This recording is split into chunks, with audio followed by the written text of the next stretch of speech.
This is Retro Sports Radio. Visit RetroSeasons.com for more sports history. On October 1st, 1954, the New York Giants faced the Cleveland Indians at Cleveland Stadium for Game 3 of the 1954 World Series. The Giants led the best-of-7 series 2-0, and this is the Mutual Radio broadcast of Game 3, featuring announcers Al Helfer and Jimmy Dudley. Good afternoon, fans, and it's really a pleasure to have Al Rosen, the capable third baseman of the Cleveland Indians, on our Gillette program this afternoon. Al, they tell me you're not going to play this afternoon. That's right, Frankie. Due to this thigh injury of mine, my right leg has been acting up quite bad. You remember seeing me run. That's right. And we feel that possibly I'd be of more value to the team in a pinch hitter's role or even playing in the later innings of a ball game if necessary. And certainly I can't help the ball club by trying to go all the way. Well, I know you would help it if you were in there. Now, look, Al, what's happened in these last two games from a player's viewpoint? Well, strictly from a player's viewpoint, we feel that one base hit in either ball game or even a fly ball in either ball game, the game might have gone the other way. We ran into magnificent pitching, terrific defensive ball club. Even though I must say, for our own pitchers, I think our pitchers were as good as anything we saw from the Giants. We just didn't get the runs that the Giants did. They capitalized more on opportunities than we did. That's right. Wynn pitched a terrific game yesterday. Well, how about that little Antonelli?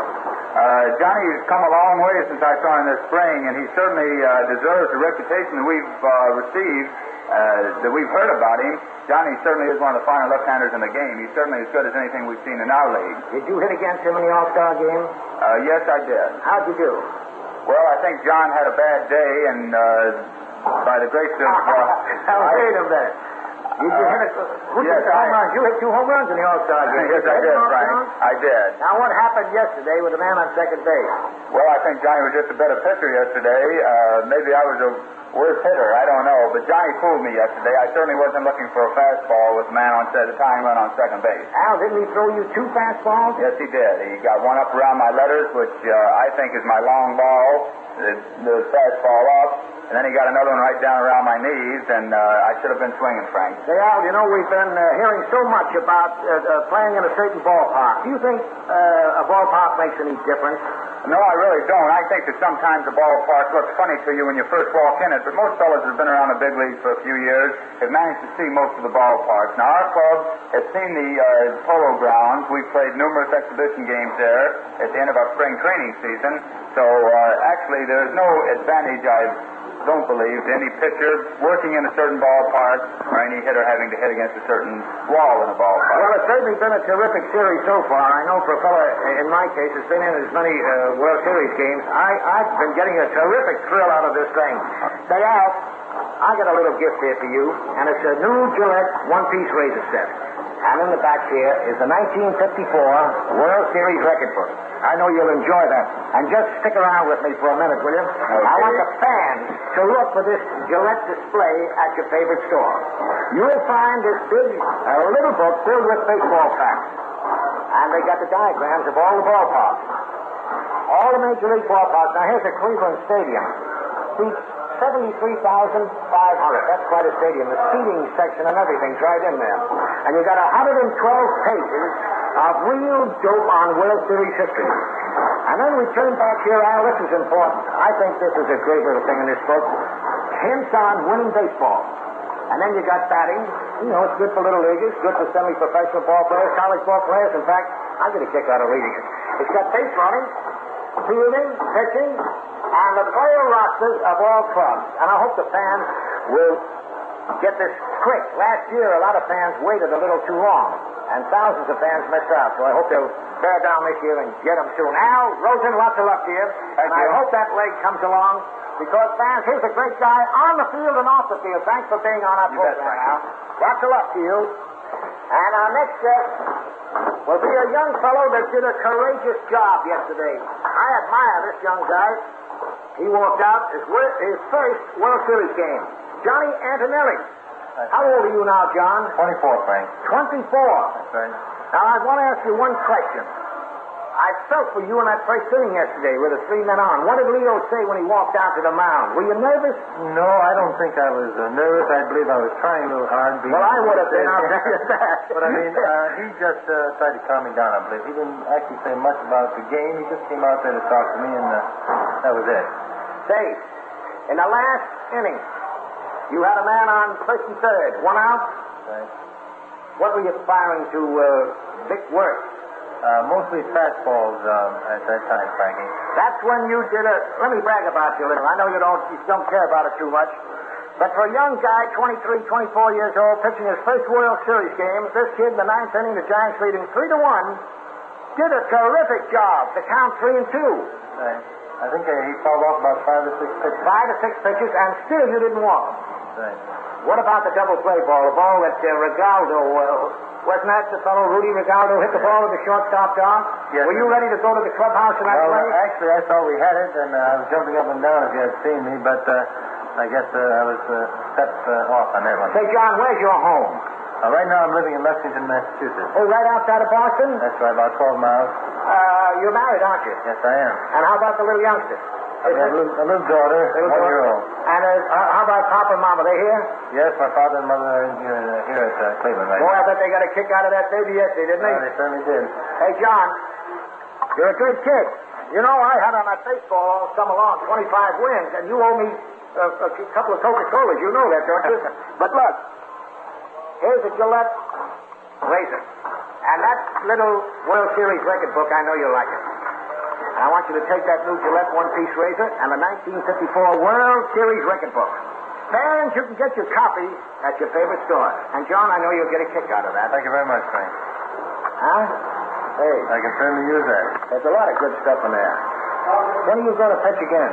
Well, I don't know, Frank. If he needs me Sunday, I'll be ready to pitch. If not, probably Monday. Fine. Lots of luck to you. Okay. Well, fans, the clock says it's time to go until we take you back to Gillette's broadcasting booth. And now, fans, this is yours truly, Jimmy Dudley, back here at Mutual's radio booth, and we're ready for today's third game of the 1954 World Series.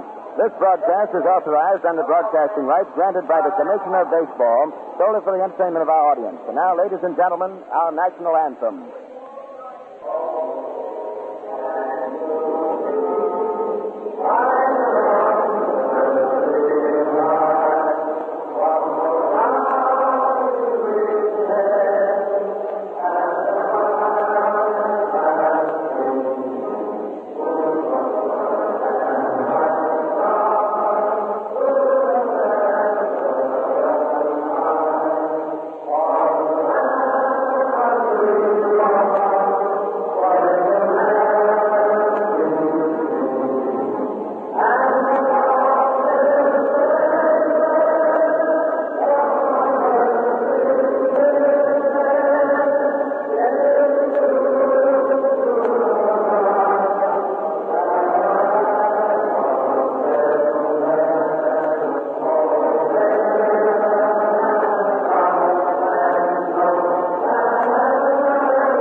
Publication, we broadcast wherever use of the descriptions and accounts of this game without the express consent of the Commissioner is prohibited.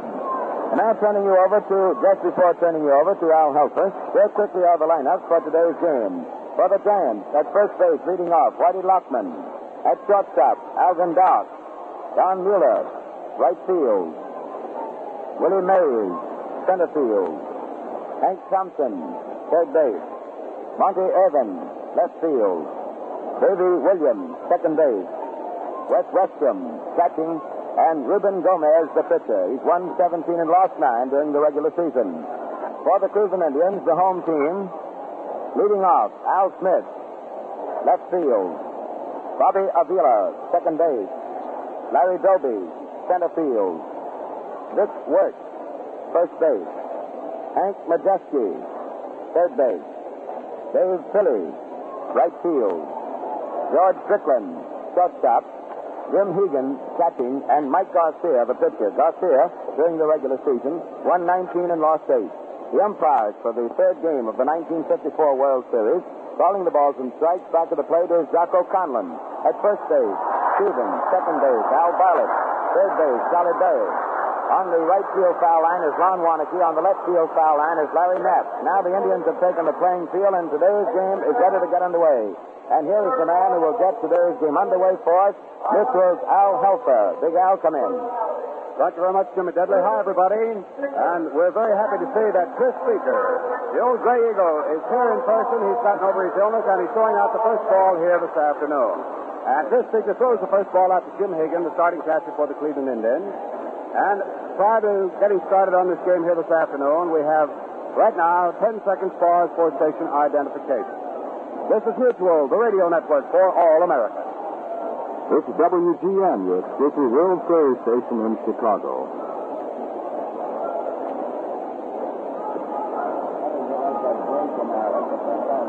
And now to the business at hand here at the vast Municipal Stadium in Cleveland, Ohio, where this afternoon Al Lopez has sent in a patched-up lineup to meet the New York Giants, who have won 2 of the 2 games already played in the 1954 Classic.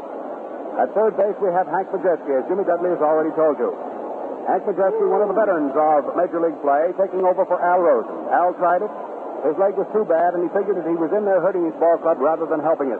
So he and Al Lopez got together. And Al Rosen is on the bench this afternoon and will be utilized as a pinch hitter if needed.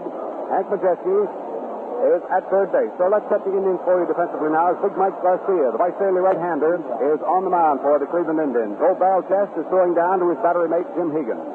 At first base is Victor Wirtz. At second base, Bobby Avila. At shortstop, George Strickland. At third base, Hank Majeski. Out in left field is Al Smith. The center fielder is Larry Doby. And at right field here this afternoon is Dave Philly, the kid from Texas. And stepping up to the plate is the first hitter here for the New York Giants, batting at 1-1-1 in the series, 1 for 9, is Whitey Luckman. Whitey Luckman hitting left-handed, standing deep at the plate. Now, broadcasting spot here at Cleveland is a very fine one, right behind home plate, just slightly off on the left-hand side of home plate. Jocko Conlon, the plate umpire, looks down over the shoulder of Jim Hegan, and we're about to get started on the third game of the 1954 World Series. Please remember the Giants have won 2, and Cleveland has won none. So this is the game as far as Cleveland is concerned. Big Mike Garcia delivers the fastball. Whitey Luckman swings on base, line drive, hitting the right center field. It's going to be in there for the base hit. Over is Philly to cut it off. Luckman down to first base to hold on. So the first pitch here this afternoon is a line shot single in the right center field by Whitey Luckman. That is the first hit given up by Garcia, who surrendered only 220 base hits all year. Now coming up to the plate, batting at .375 is Alvin Dark. He has 3 for 8 in the series so far. Outfield placing just about straight away. This is a big ball orchard here. 320 feet down the left and right field line to 410 feet to the restraining fence in center. Plenty of room to go get him here in this ballpark. Mike Garcia, the big right-hander from Visalia, kicks straight around at the mound, looks down at Alvin Dark, who has that wide spread eagle stance leaning over. Whitey Luckman leads off first down, comes the pitch, fastball, fired in at the knees for a called strike. When Big Mike is right, that fastball of his comes zipping in there. Hank Majeski, expecting a bunt, is playing a shallow third. And Vic Wirtz, holding Whitey Luckman on at first base, will come charging in when the next pitch is made. They're expecting that the New York Giants will try to get that runner down in scoring position. Whitey Luckman is pretty fast, and he's liable to be moving any time. The pitch is made, and this time it's swung on. Alvin Dark hits a foul ball down off the first base line, back into the crowd, out of play. Hank Majeski, number 5, moving back there to take his station at third. It's been a long time since we've seen Hank Majeski start a ball game, but he's always on tap and ready. You know, I got an interesting note on Hank Majeski for you here in just a moment, and I'll pass it along to you. Mike Garcia checks his runner over at first base. That's Whitey Luckman taking a pretty good prize lead. Vic Wirtz on the inside corner. We'll look at Alvin Dark now. The pitch to him is swung on. A pretty good hit-and-run man trying to punch the right field. Fouls it off again, and that's strike 2. Hank Majeski, the oldest player among all of today's World Series eligibles, is playing at third base for Cleveland. He'll be 38 next December the 13th. Now, you'll find the ages, the heights, the weights, and the records of all the series players in the Gillette World Series book. Hope you have yours. Next pitch to play is swung on by Alvin Dark, and this calls strike 3.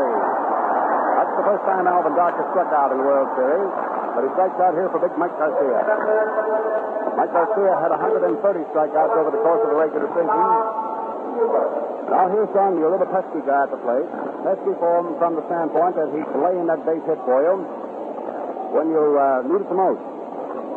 Don Mueller has 2 for 9 in the series, batting at .222. Has struck out only one time.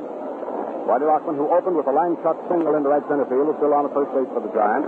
Mike Garcia has to bear down from the opening pitch. He's ready to go here to left-handed batting Don Mueller, the choke hitter.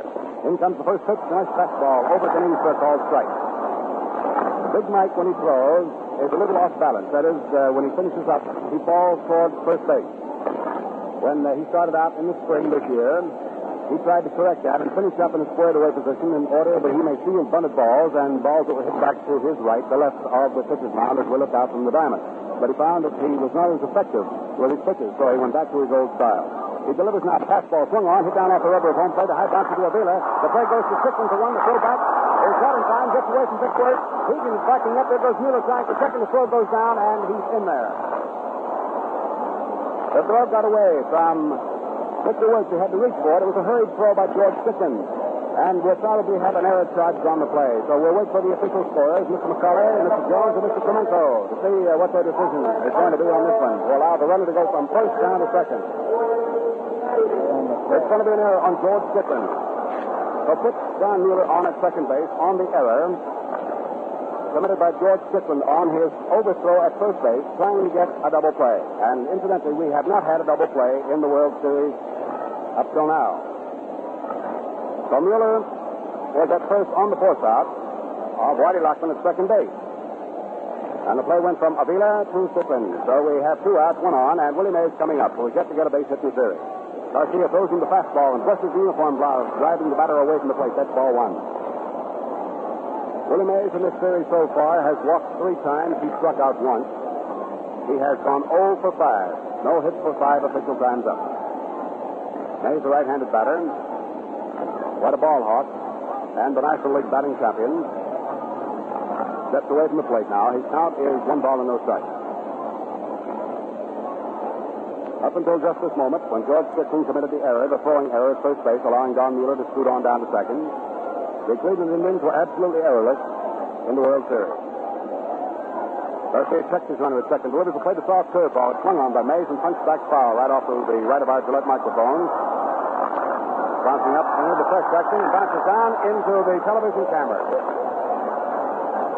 So somebody goes home over there on that camera crew very happily this afternoon with a souvenir of the World Series. There are 2 outs here in the top of the first inning. Don Mueller is the runner at second base for the New York Giants.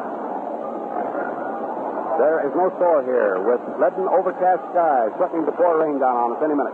The pitch to the plate is high and inside to Willie Mays. It's now to 2 balls and 1 strike. We got more airplanes flying over this municipal stadium here this afternoon that even Jimmy Dudley, an old pilot himself, can shake a stick at. But he's flying high right here in the broadcasting booth. He doesn't have to be in that plane this afternoon. Jimmy invited me to take a plane ride with him, and I said, let's simmer down after the series is over. We'll do it. Willie Mays up at the plate with a count of 1 ball and 2 strikes. Big Mike Garcia has a runner on at second behind him. There are 2 outs for the Giants here in the top half of the first inning. There is no score. Outfield playing fanned around the left and deep as Mike Garcia throws the overhand fastball. Mays swings and doesn't get it. That's strike 2. The Vice Bailey right-hander came right back and poured that ball in over the fist from the inside corner, and Mays liked it. 2 balls and 2 strikes to count on number 24, Willie Mays. Jocko Conlon handling the plate here this afternoon in the 3rd game of the World Series.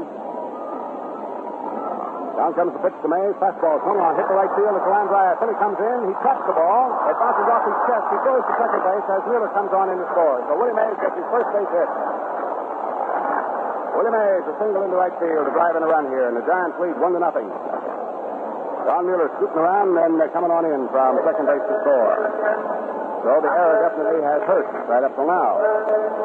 That's the second hit of Mike Garcia and run number 1. So Cleveland's behind here in the top half of the first inning. The Giants have a runner on at first base and Willie Mays, a pretty good hit-and-run guy.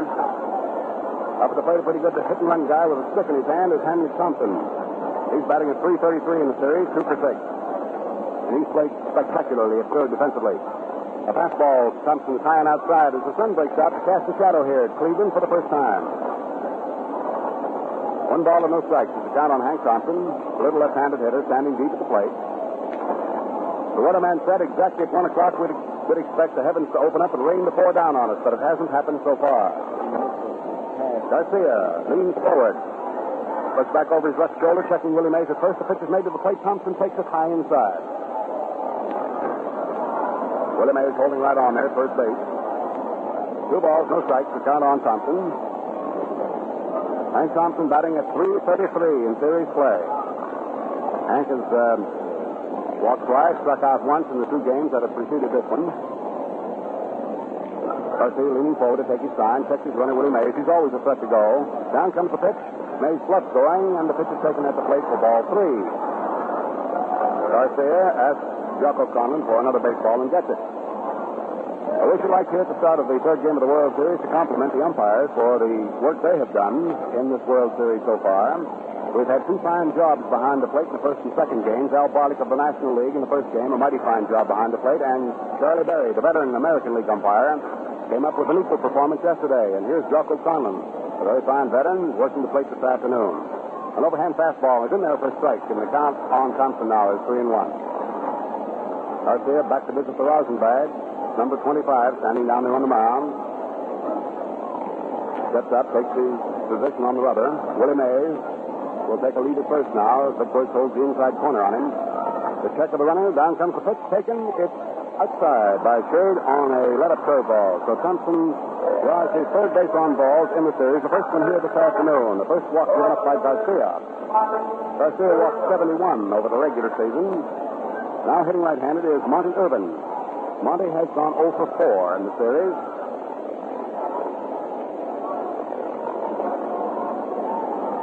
He's batting, of course, at 0-0-0. The right-hand hitter has an opportunity of knocking in his first run as Willie Mays has moved down to second on the walk handed by Garcia to Thompson. The first pitch to Monty Irvin is a strike. Monty backs to scoop up a handful of dirt, dries hands, rubs him down along his uniform trousers, steps back in, beats the bat down on the rubber of home plate. Garcia now standing out in the sunlight. The sun has broken forth in all of its brilliance here for at least a moment. Delivers to the plate. It's taken high and inside for ball 1. 1 ball and 1 strike to count on Monty Irvin, the big left fielder of the New York Giants. Batting number 6 in the order. He'll be followed by Davy Williams if he's needed. 5 men have come to the plate. 1 run has been scored by the Giants. They lead 1-0. Willie Mays at second. Hank Thompson's on at first. 2 down. Garcia can with an overhand let-up pitch that's outside at the shoulder. That's ball 2. 2 balls and 1 strike. And there's going to be some activity down in the bullpen now for the Cleveland Indians. Got a right-hander up and starting to throw for Cleveland. That'll be Art Haldeman. Art Haldeman up throwing for Cleveland in the Cleveland bullpen. Down back of the right field line.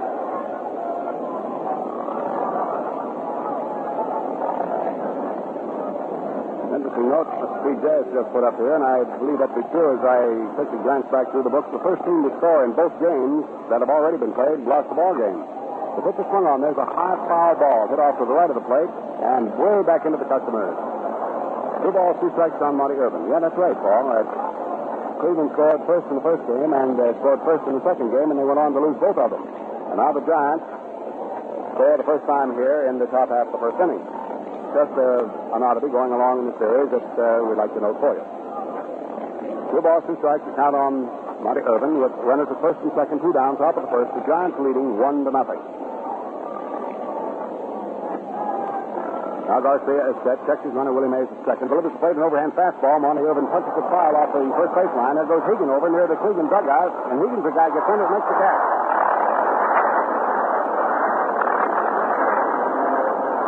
Running catch on a foul ball by Jim Higgins. So here in the first inning for the New York Giants, 1 run on a pair of base hits. There was 1 walk mixed in there. There was an error committed by Cleveland, and 2 men were left on. So the score at the end of the top half of the first inning is the New York Giants 1. They're now coming to bat Cleveland Indians 0. Yes, sir, this is the got-to-do-it game for the Indians if they want to preserve their World Series win record. If you've had the 1954 Gillette World Series record book handy, you know how it steps up your enjoyment of the game. You'll find it equally valuable this winter and when baseball rolls around next spring.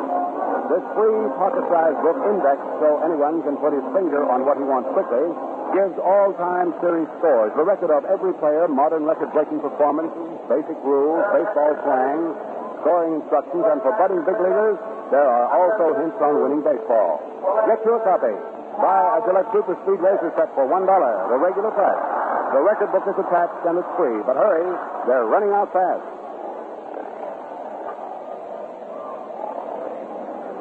Now into the last half of inning number 1 here at the Municipal Stadium in Cleveland. 1-0 in favor of the New York Giants. They scored one time on 2 base hits, took advantage of a Cleveland error. And we have the first unearned run in the 1954 World Series. Now stepping up to the plate, hitting right-handed, is Al Smith. Young fellow who led off for Cleveland yesterday by poking a home run out of the park at the Polo Grounds. He has 3 hits for 8 at-bats, batting at .375. He crowds up on the plate, stands 3/4 deep, and is a choke hitter. Ruben Gomez from Francisco, Puerto Rico, is on the mound for the New York Giants. Makes the first pitch, a fastball that's under the knees for ball 1. Ruben Gomez, on the regular season for the New York Giants, won 17 ball games, lost 9, pitched 4 shutouts. His battery mate is the very dependable Wes Westman. At first base, Whitey Lockman. Second is Davey Williams. The shortstop, Captain Alvin Dark. At third, Hank Thompson. Out in left field, Marty Irvin. The center fielder is Willie Mays. And in right field is Don Mueller. Al Smith up at the plate waiting now. As Gomez, the right-hander, throws the sidearm fastball. And it's outside. The crossbar missing for ball 2.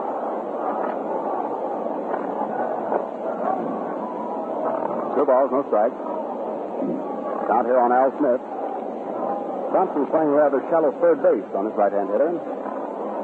Right-hander throws another sidearmer. This one's in off the hip, right side up against the batter for ball 3.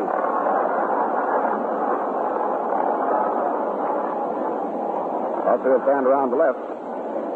For Smith, he'll put that long ball for you. He proved that yesterday, leading off for Cleveland. The wearer of number 32. Thurman looks down over the shoulder of Weston. Here comes Gomez's pitch. Sidearm let up. Is outside for ball 4. Cleveland's got the tying run on. That's the second time Smith has walked in the series. First base on balls given up by Gomez. Here's Bobby Avila.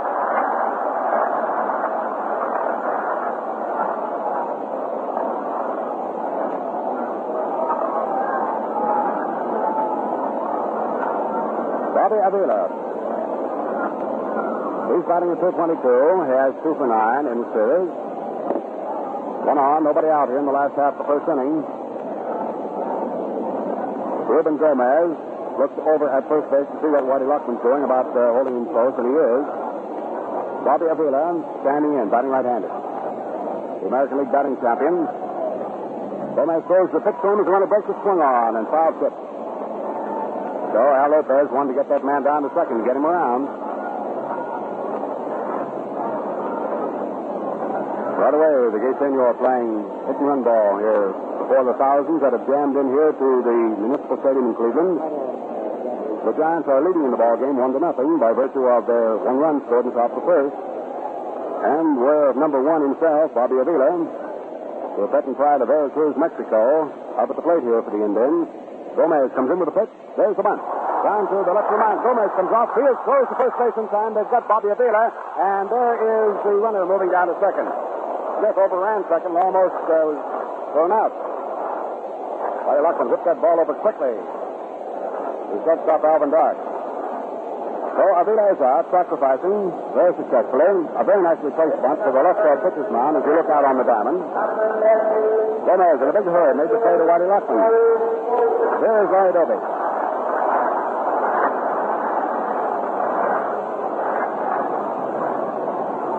Alvin Dark talking to Ruben Gomez. As this Puerto Rican right-hander gets ready now to pitch to left-hand hitting Larry Doby. The center fielder for the Cleveland Indians has been quite a star for them over the years, particularly this year in the run batted in department and in the home run department. So Smith is on at second base, a pretty fleet-of-foot guy who can really move around the bases. Doby has a chance to time this ball game up should he come through with a base hit. Sidearm fastball to Doby. He's low into the dirt. And that is ball 1.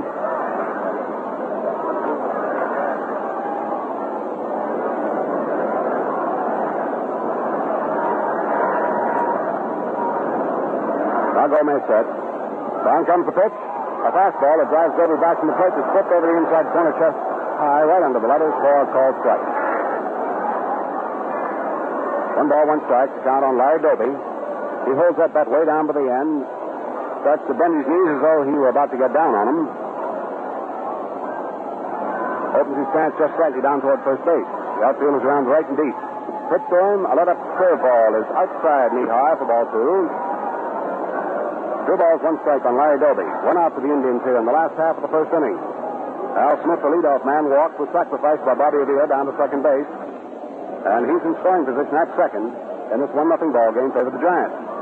Tony Cuccinello waiting to wave some traffic by third. Yells up words of encouragement as Gomez pitches outside again to Doby for ball 3.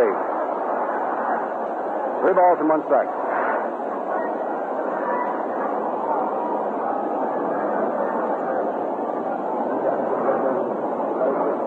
Smith hanging pretty close at second base. He doesn't want to be caught off. The Giants use the count play quite often. Pitcher will whirl around and make the toss back there, waiting for the man designated to cover. And in the hope that he does. Time is called as Larry Doby steps away from the plate, and Gomez, about ready to pitch, has to break back off the mound. Now he's set. Smith takes his lead. In comes the pitch. It's taken by Doby over on the outside corner for a called strike, and that's the second one. 3 balls and 2 strikes. Well, we've got thousands of umpires in the stands here this afternoon. I can tell you that for sure. Oh, everybody sees that pitch just a little bit differently. Of course, it all depends on which side you're rooting for, too. It's the payoff pitch now to Larry Doby, 3-2. Gomez checks his runner at second, delivers the fake fastball. Doby swings, hits a high fly ball to short center field. Coming in is Willie Mays, says he has it. And he has. So there's the second out. Doby flying out to Willie Mays in center. Smith holds on at second, and here is Victor Wirtz.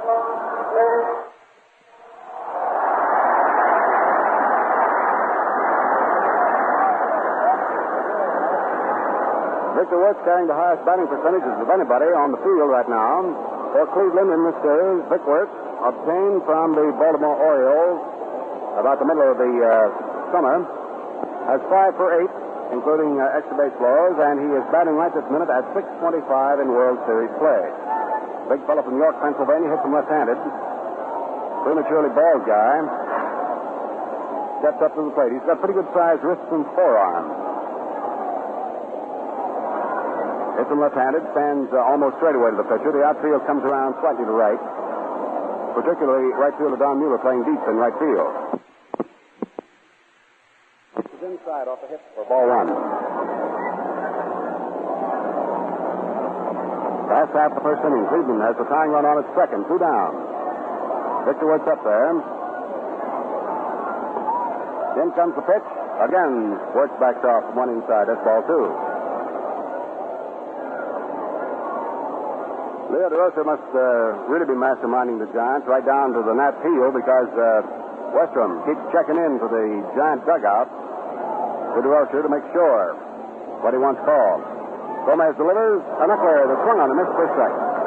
Gomez will flash that knuckler at you every once in a while. And I notice he throws a sidearm pitch, much in the manner of Larry Jansen, who is now on the coaching staff. You know, Larry was taken off of the active staff. He's now coach, but they tell me he's going to make a comeback for next year. He's been working with these pitchers. And one of the pitchers, Gomez sort of emulates the old guy from Forest Grove. The 2-1 delivery. There's the knuckler again. It's outside. 3 balls and 1 strike to count on Victor Wirtz.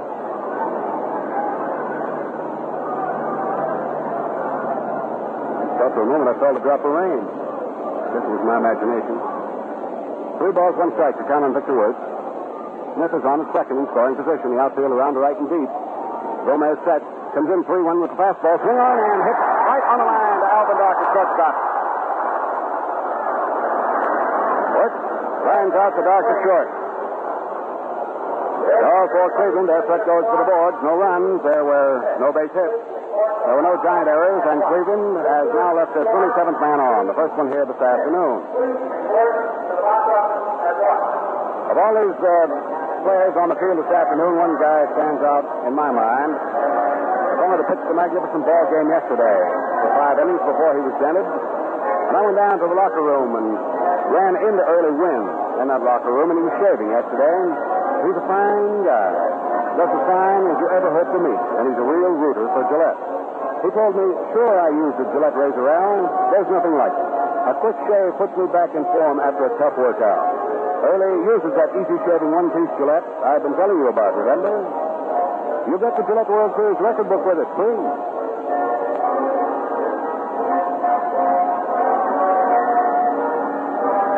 Now we move into the second inning here at Cleveland.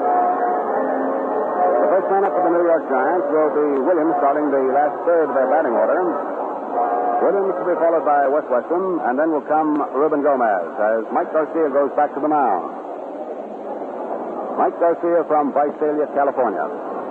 Big, likable right-hander, working with his battery mate Jim Hegan. Davey Williams batting in the series at 0-0-0. He's 0 for 7 is coming up. The wearer of number 10. Davey stands about three-quarters deep at the plate. Feet wide, spread apart, slightly open, stands down towards third. Majeski comes up to play shallow at third base. The outfield fans around to the left for Davey. And all hands are ready to go. 1-0 in favor of the Giants here over the Indians at Municipal Stadium in Cleveland in the third game of the 1954 World Series. Garcia is ready. Throws an overhand curveball. It's outside. That's ball one. Garcia will give you a lot of that big motion and show you that slow stuff sometimes. But his best pitch is probably the slider and the fastball. There's the fastball. It's under the knees. 2 balls, no strikes to count on Davey Williams. Westrum on deck to go next. Herman Franks is his coach for the Giants down behind third. At first is Freddie Fitzsimmons. Boy, that Freddie really was a pitcher in his day, wasn't he? Great goodness, I can remember him many times. Pitch, a fastball, fired through at the knees for a called strike. And the count is 2-1 now on Williams. Teagan down to pump the sign. Garcia leans forward to take it. And the pitch now to Davey Williams. Garcia overhand, fastball. It's just low and outside. That's ball 3. 3 balls and 1 strike. Outfield isn't playing as deep for Davey Williams as they would play, say, for a guy like Westrum. Williams don't hit that long ball too often. Fastball to him is fired across at the knees. An overhand fastball to run the count to 3-2. Williams moves that stick back and forth rather nervously. Garcia seems to operate the same whether he's ahead or behind. Delivers 3-2, the fastball inside off the knees for ball 4. So Williams walks for his first time this afternoon and the first time in the World Series. That's the second base on balls given up by Garcia. And the batter is Wes Westrum. Wes has 2 base hits for 6 at-bats. And his percentage for World Series play this year is .333. Right-hand hitter with a slightly open stance down towards third. He sort of catty corners across batter's box. Works up somewhat on the handle. Walks up on the first pitch and takes it under the knees for ball 1. Davey Williams opens the second inning by getting a walk here for the New York Giants.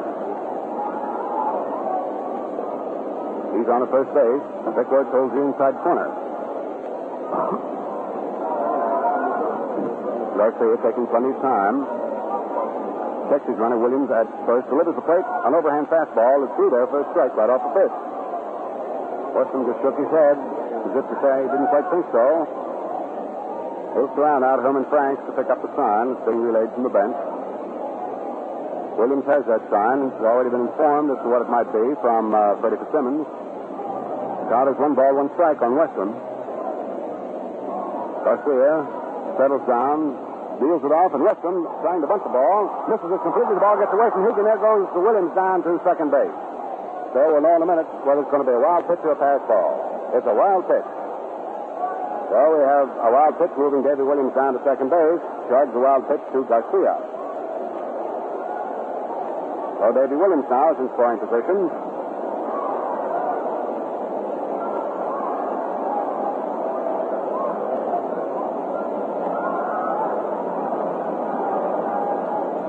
Garcia and Majeski are talking things over. Wynn had a wild pitch yesterday, if you recall, and Lemon had one the first day. So all 3 of the Cleveland pitchers have come up with a wild pitch now in one of the series games. West Western at the plate with a count of 2 balls, 1 strike. Davy Williams now in scoring position. 1-0 in favor of the New York Giants. They scored in the top of the first inning. Garcia pitches. Western tries to bunt this one and fouls it off to the right of the plate. So they're trying to get Williams over to third to score him on that sacrifice fly. If no other way. But Western now has a count of strike 2, so the big danger of the bunt goes to the board. 2 balls, 2 strikes, the count on Western.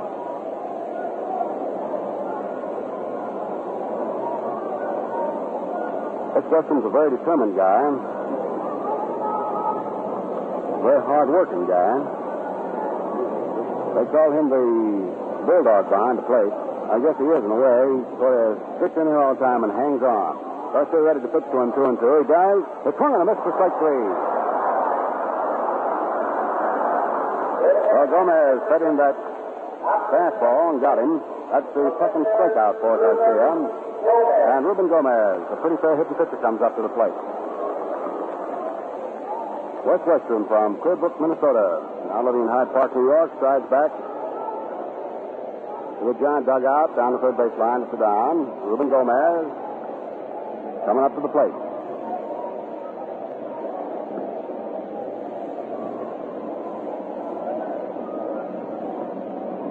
Ruben Gomez hits him right-handed just as he pitched him. The pitch is Puerto Rico right-handed. He has an overly closed stance, left foot forward to the plate, tall and slender. If memory serves me rightly, Ruben Gomez hit a home run this year for the Giants. And please remember, that's just from memory. Swings on the first pitch and doesn't get it. Garcia really pouring that fastball in there.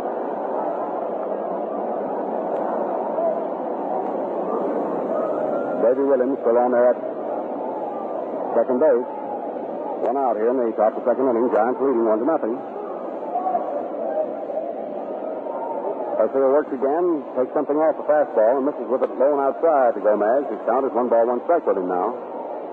On deck to go next is the Giant leadoff man, first baseman Whitey Lockman. He started everything off here in this ball game with a fine drive single into right center. Garcia again at check of the runner at second. That's Davy Williams. Looks down at Gomez. Then delivers to him an overhand fastball. Gomez pounds it into center field. Larry Doby off to his left. Gets under, takes the line drive. Hurriedly whips that ball in, and Davy Williams has to hold on at second. Gomez hit the ball well, all right, but lined it right to Larry Doby. We have the second out here in the top half of inning number 2. Whitey Lockman moves in. The old Carolina Comet. He's one of the most quiet guys you'll meet in a long time, Whitey Lockman. He and Don Mueller, I think if you put them in a room all by themselves, they probably wouldn't have 50 words of conversation in 24 hours. Mike Garcia ready to pitch to Whitey Lockman. Only seen Whitey get hopping mad twice on playing field, and Don Mueller only 1 time. Always steady performance, both of them. Now Garcia gets set. Takes his time from Hegan after shaking one off. He's ready, looks at Williams second. Hesitates, and breaks back off the mound and chases Williams back into second. Majeski is playing shallow at third base.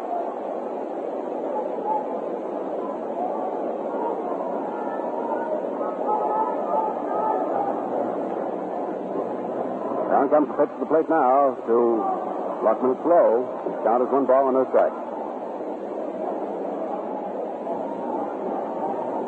I can imagine it's really something for Hank Majeski to be down there playing at third base in the World Series. As he's been a utility man for several years, he probably figures this is a real opportunity, a renaissance, so to speak.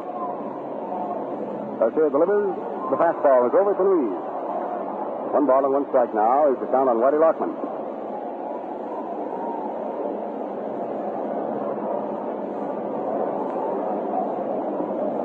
Garcia taking plenty of time, kicking dirt. 2 out, 1 on. Williams at second. He was walked and was wild pitched to second. Garcia trying to get out of his trouble here with the Giants leading 1-0. Delivers. Lockman swings and beats 1 foul. And while we have a new ball going in play, let's pause 10 seconds for station identification. This is Mutual, the radio network for all America. WGN Chicago, your exclusive World Series station.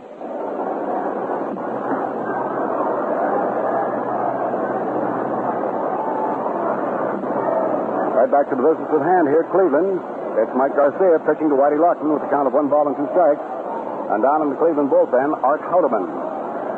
Right-hander warming up for Cleveland just in case Garcia should have any more trouble here in inning number 2. Mike has been touched for 1 run and 2 hits.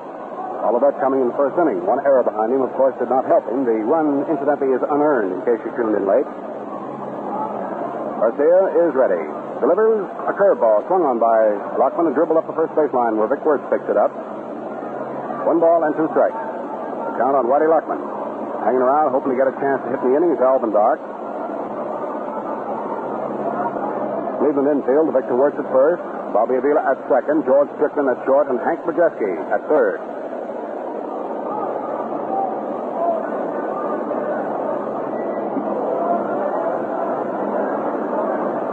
Lockman choking up on the handle of the bat.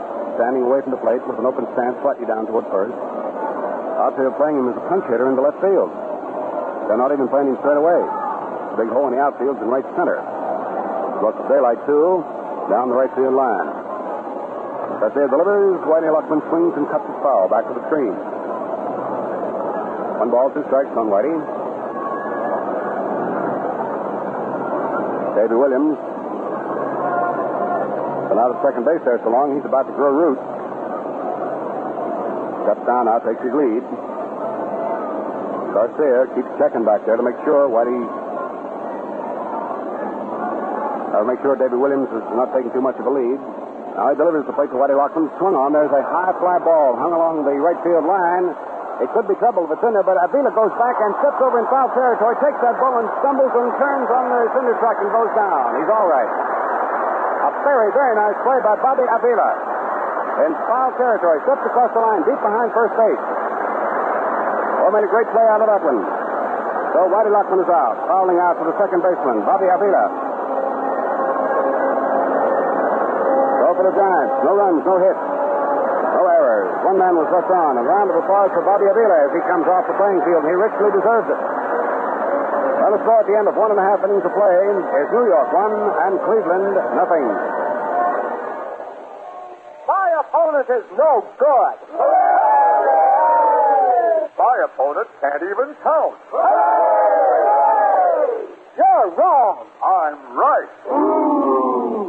Although we argue politics, on one thing we're agreed. For slicker, better looking shades, it's Gillette Super Speed. My friend, you change blades 1, 2, 3, and fast, quick phase you get. Plus double-edged economy. The people's choice Gillette to look sharp. When you face the world to feel sharp. On the quality, just be sharp. If your whiskers up with the modern Gillette Super Speed. Well, don't forget, friends, the valuable Gillette World Series record book is included free when you buy a Gillette Super Speed razor. Now, Hank Majeski. He was used as a pinch batter over in New York. And Hank Majeski's 0 for 1. So he's coming up for his second time in World Series play. Hank Majeski batting right-handed. He's a little fellow, very stockily put together, heavy set through the legs, pretty good sized chest on him. Gomez tries the fastball on him and misses with it outside. Low for ball 1. He gets away from Western, shoots back to the screen. Majeski came on as a pinch batter in the 9th inning, the first game of the World Series, and didn't even get a chance to get up to the plate. Mitchell came in to bat for him when DeRocha pulled some strategy and shifted pitches from Little to Grissom. This next pitch is over but low, and the count is ball 2 on Majeski.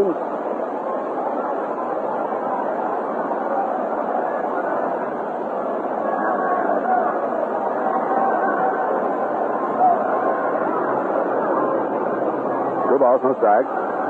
Gomez, sidearm fastball. Flails the 2 there at the knees for a called strike. 2 balls and 1 strike on Hank Majeski. I can guarantee you that should the Cleveland Indians pop up with anything in this ball game this afternoon, this crowd, and there's a good one here, will really tear the place down. The Giants have won a pair, and the Indians are trying to dent it.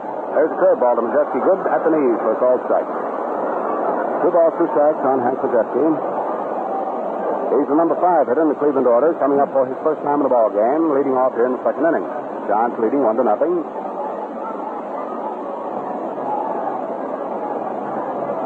Gomez set, delivers 2-2, a sidearm curveball, swung on and bounced foul down to Tony Cuccinello, coaching behind third. Flips it over to Gomez. Probably you can hear in the background the rattle of the telegraph keys, sending the description of this ball game to parts of the world where radio probably has not been able to get to. And that would be very small, I think, because heavens knows this one's going all over the place. Fastball swung on by Majeski. There's a high pop foul off the first base line. Whitey Rockman gets over under it, makes the catch, and Majeski is out. That brings on Dave Philly. Dave Philly is looking for his first World Series hit. He's 0 for 4. The switch hitter from Paris, Texas, will be batting left-handed against Ruben Gomez. He's been quite a defensive man for Cleveland this year. Dave Philly, obtained from the Philadelphia Athletics by the Cleveland Indians. Gomez ready to work to him. Delivers a sidearm curve. It stays outside about shoulder high. Gomez will throw you the screwball every now and then, and he works it particularly to left-hand hitters. Looks like that's what that might have been. Comes down again with an overhand fastball, and misses with it again. That's ball 2. Low and outside. 2 balls, no strikes. 1 out. Nobody on. Last half of the second inning. Cleveland up at bat and trailing 1-0. Gomez, sort of a spindly-legged guy, standing out on the mound, leaning forward, taking his time from Western. Pump goes to the top of the pump, comes down with a curveball that Philly strides into and takes shoulder high for ball 3.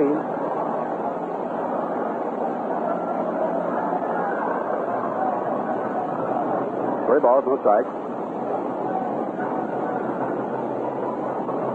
Continues to be dark and overcast here at Cleveland. Now the 3-0 delivery. A fastball inside for ball 4. So Philly picks up the second walk, given up by Gomez. Here's George Strickland. George Strickland in the World Series has gone 0 for 6. So he has no batting percentage. George has been a victim of strikeouts twice. He has a completely closed stance and bats right-handed. Tall, thin fella from New Orleans, Louisiana. Gomez checks his runner, the potential tying run for Cleveland at first, and Dave Philly. Then wheels the pitch into the plate. Strickland takes it over for a strike. No balls, 1 strike to count on George Strickland. 1 out, 1 on here in the last half of the second inning. These Cleveland Indians are grim and determined this afternoon. This is a game they've got to win. Curveball to Strickland is under the knees. Count is 1 ball and 1 strike. Gomez bouncing that ball around in his mitt. Steps up, puts his foot on the rubber. Looks around the infield and outfield, and then peers down to his batter, George Strickland. Dave Philly takes his lead at first base. Whitey Luckman inside on the corner. The pitch is swung on by Strickland and missed. Gomez came in with a sidearm medium speed pitch. He throws a lot of his stuff 3/4 overhand and some of it sidearm. Very rarely does he go completely overhand with his pitch. 1 ball and 2 strikes. Wouldn't be a bit surprised if Gomez said he might be listening in this afternoon. There's an overhand pitch outside. 3/4 overhand. Ruben Gomez Daddy is the pitcher on his stand down in Puerto Rico.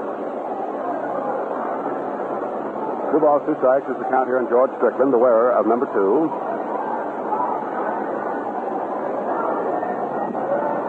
2-2. Dave Philly ready to run on anything, takes his place at first base, then strides off a couple of steps. Gomez 2-2's the plate, curveball swung on and bounded right back to the mound. Gomez is high off the mound, takes the ball, throws to Davey Williams for the out. The field to first base is not in time. Gomez came off that mound like a small kitten. Bounced high on that ball, made the throw back to second base to David Williams, who was taken out of that play very nicely by David Williams, but he got it by Dave Philly, but he got his throw off anyway. Jim Higgin, the batsman.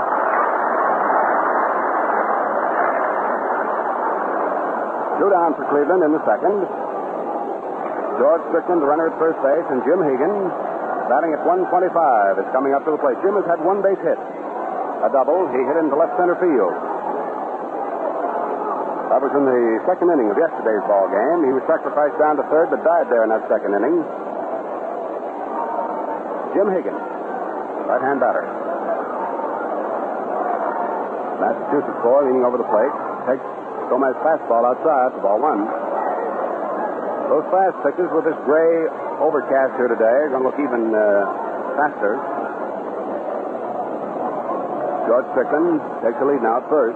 2 down here in the second. Pitch to Higgins is a low curveball under the knees. That's ball 2. Jim Higgins struck out just one time in the series. He's caught for Cleveland all through the series with the exception of the time he was lifted and Mickey Gresso in the first game came on to catch an inning. 2 balls, no strikes on Higgins, right-hand batter. Sidearm curveball. Higgins goes a little bit too far around trying to check himself and it's called against him for strike 1. Cleveland has come up with the pitching here in this World Series, but the highly vaunted bats of the Cleveland Indians have been, in a way, rather silent. So that might be the answer to the edge the Giants now have. Gomez ready with the 2-1 delivery to Higgins. Wheels it up there, and Higgins swings on it, sends a bounding ball down the third baseline foul. 2 balls and 2 strikes to count on Jim Higgins. 2 outs, 1 on, last half of the second inning. Score 1-0 in favor of the New York Giants. It was figured by most of the experts that Cleveland had a pretty good opportunity to win this ball game this afternoon. Going with Mike Garcia, a pretty good fastballer. And they still have a lot of time to win this ball game. We're just in the last half of the second inning. 2 down for Cleveland, 1 on, the tying run at first. Gomez, pretty tough right-hander in his own right. Delivers, 3/4 overhand pitch is outside and low. 3-2. 3 balls, 2 strikes. Now George Strickland will be off and moving towards second base when Gomez fires away to Higgins.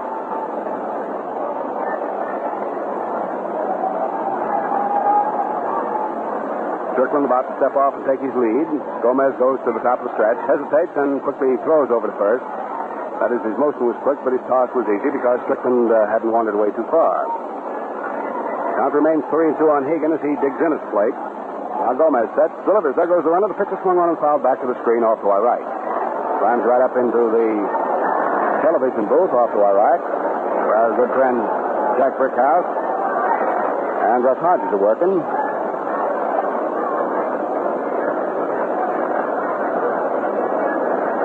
Count remains 3-2 on Jim Higgins. Gomez sets, gets ready. Checks George Strickland.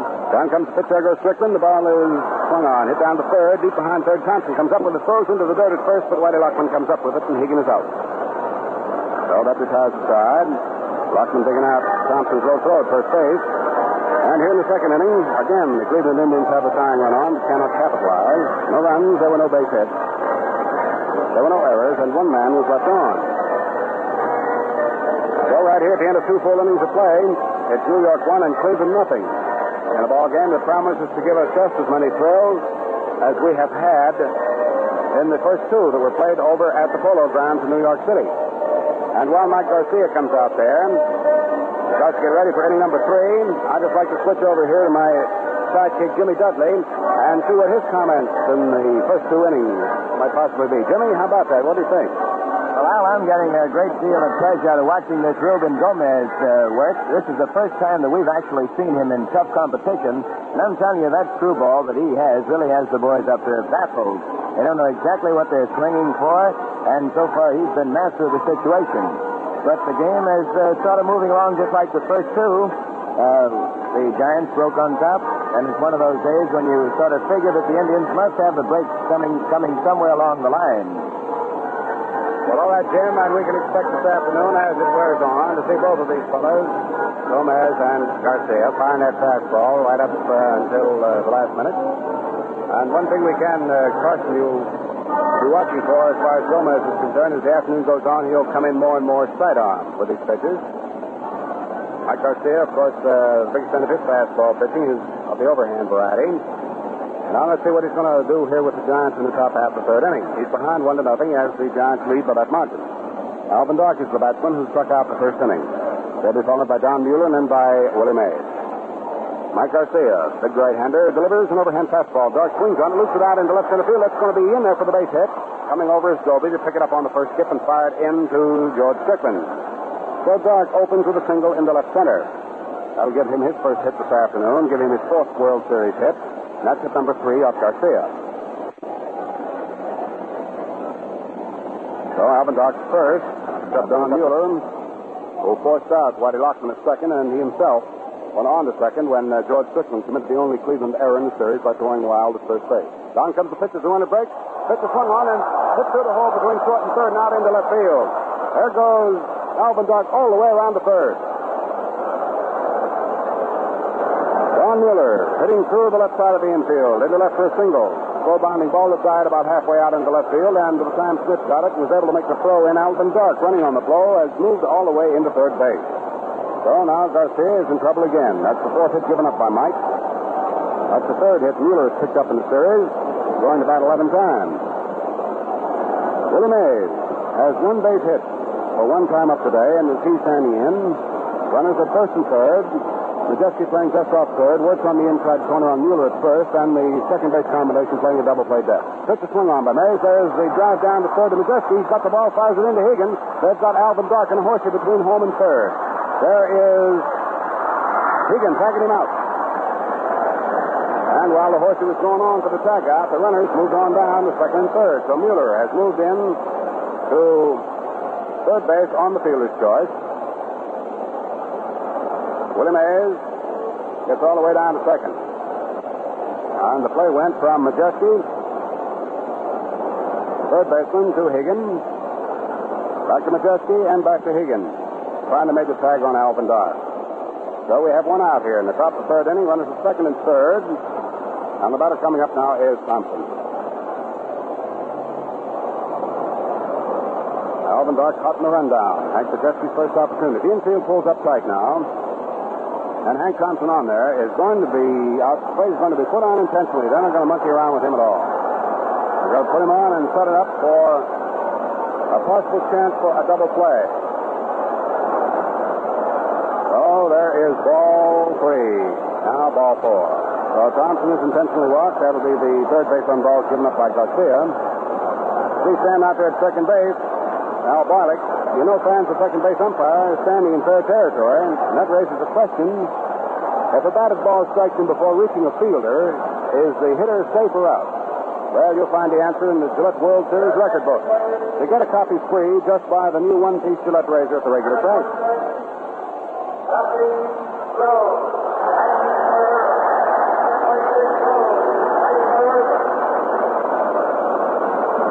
Fans, here's the guy that's been giving the Cleveland Indians pitch. Dusty Rhodes, who's hammered 2 home runs in World Series play for the New York Giants. He's fighting for Monty Irvin with the bases loaded, 1 out here in the top half of the third inning. Dusty Rhodes, R-H-O-D-E-S. He'll probably stay in the ball game to play in left field. Garcia delivers to him. Rhodes swings, and it's a base hit for right field. In comes John Mueller to score the second run. Right behind him comes Sergeant Willie Mays. Thompson moves over to third.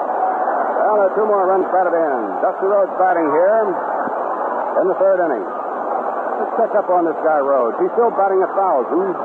That gives him 4 hits for 4 at-bats. He has now batted in 7 runs. Batted in 7 runs for the New York Giants. Gets through here this afternoon. Hit number 5, runs 2 and 3 off Garcia. And he now ties Dr. Bobby Brown, who held the record as a pinch batter in World Series. In 3 hits. Now Dusty Rhodes has 3 pinch hits in World Series. Up to the plate is J.B. Williams, taking the first pitch over for a called strike.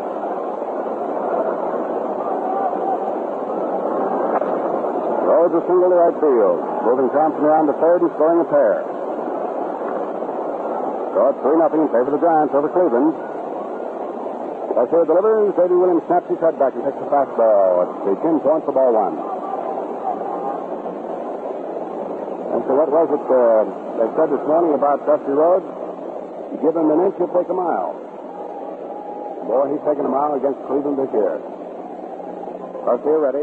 Delivers an overhand fastball with the runner breaking from third. Squeezes on, and the run scores. There is a throw to first base. It's not in time. Not in time to Victor Work.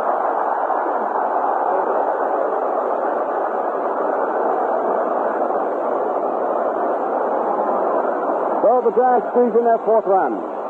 It's now 4-0. And the official scores are talking over the situation now. Whether it's going to be a base hit or not, we'll know in a moment.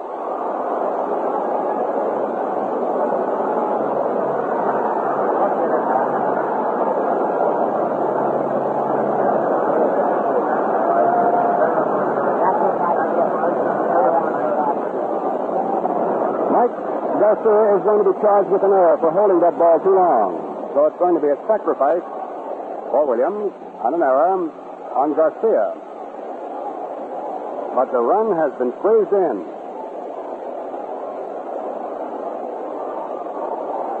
Up at the plate is Westrum. Pitch to him is over for a strike. Garcia's next delivery evens the count at 1-1. Rhodes on that squeeze play, sacrifice, which was the squeeze play. Moved to second. The pitch to Westrum, low for ball 2. 2 balls and 1 strike. So the Giants have sort of broken out in a rash here in the third inning, picking up 3 runs to go out in front 4-0.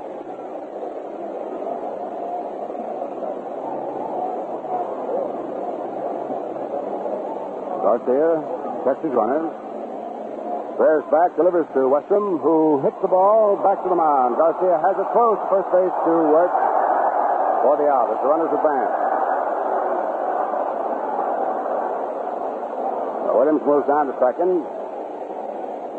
Dusty Rhodes, who batted here in the third inning for Monty Irvin, singled in a pair of runs, has now moved down on the infield out, third base. 2 out, 2 on. The Giants have runners in scoring position at second and third. The batter coming up is Ruben Gomez. Probably feels a great deal better about the situation. Down the bullpen for Cleveland, Art Houdeman. Back up and throwing again.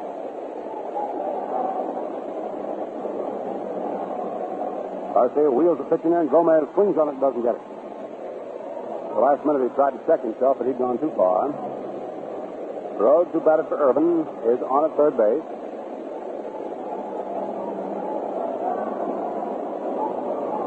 Williams, the second base runner, first is open. Garcia delivers a let-up curve. Taken. Right up high, but the peak of the cap runs his count to 1-1. Just looking through the record book here. Gehrig has 9 runs batted in, according to the Gillette World Series record book, to lead in single series. Rhodes now has 7. Gomez swings on the next pitch and fouls it down the first baseline, way back into the crowd. So all this guy Rhodes at third base has to do to tie Gehrig's record in the way of runs batted in the single series is pick up a pair now. He's got maybe the rest of today. It all depends on what DeRoche is going to do, whether he's going to allow Rhodes to stay in left or not. He's got today and tomorrow to do it, for sure. And if Cleveland should come back and win this one, he'll go more than that. The pitch to plate to Gomez is over for call strike 3. So that's all. 8 men come to bat here for New York, the third inning. Gomez gets his third, or Garcia gets his third strikeout. Gomez the victim. And in the third inning, 3 big runs for the New York Giants. Picked up on 1, 2, 3 base hits. There was 1 error, and there were 2 men left on. So the score here at the end of 2.5 innings of play, the New York Giants 4, and the Cleveland Indians nothing. Well, Alvin Dark's certainly been sparking this ball club as far as the Giants are concerned on the end of defense. And Alvin not only goes all out in baseball, but Alvin Dark goes all out on what a clean, brisk Gillette shave does for a fellow when he's bushed.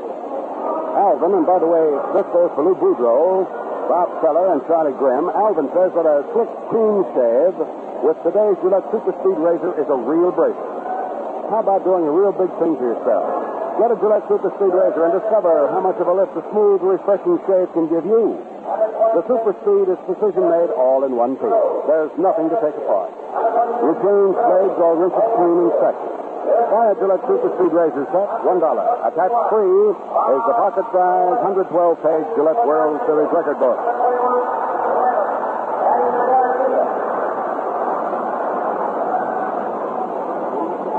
As we had expected, Garcia Rhodes goes into left field now for the New York Giants, playing left in the last half of the third, and Bob Lemon comes up to bat for Mike Garcia. Bob Lemon, the pitcher, hits him left-handed. Gomez feeds him the fastball, and it's taken over to me for called strike.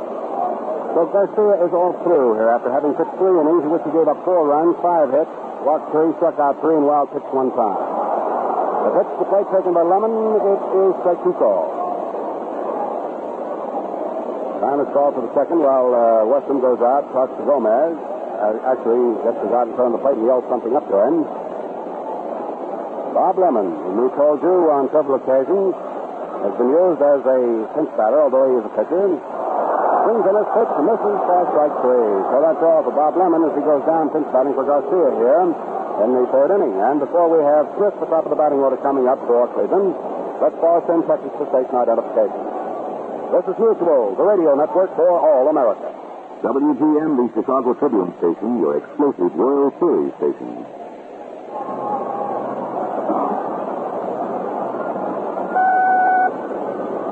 Ruben Gomez ready now to deliver to Smith.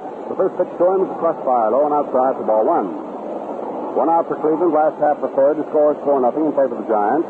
They scored 1 in the first inning, 3 in a big third, in which they sent 8 men to the plate. Gomez delivers, pitch is swung on, and hits right back on the line to the pitcher. Gomez holds it for out number 2. 2 down, last half of the third, as the Giants continue to handcuff the Cleveland Indians. Bobby Avila, who sacrificed successfully in the first inning, coming up now for his first official at-bat of the afternoon.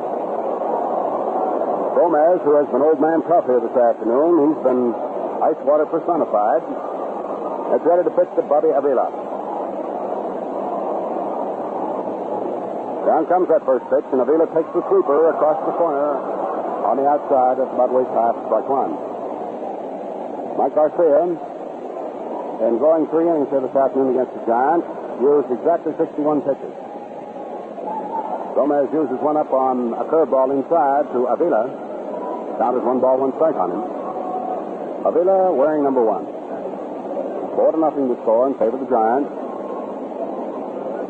Gomez ready, delivers 1-1, a side-on fastball. It misses low and outside, and Avila's count moves off to 2-1.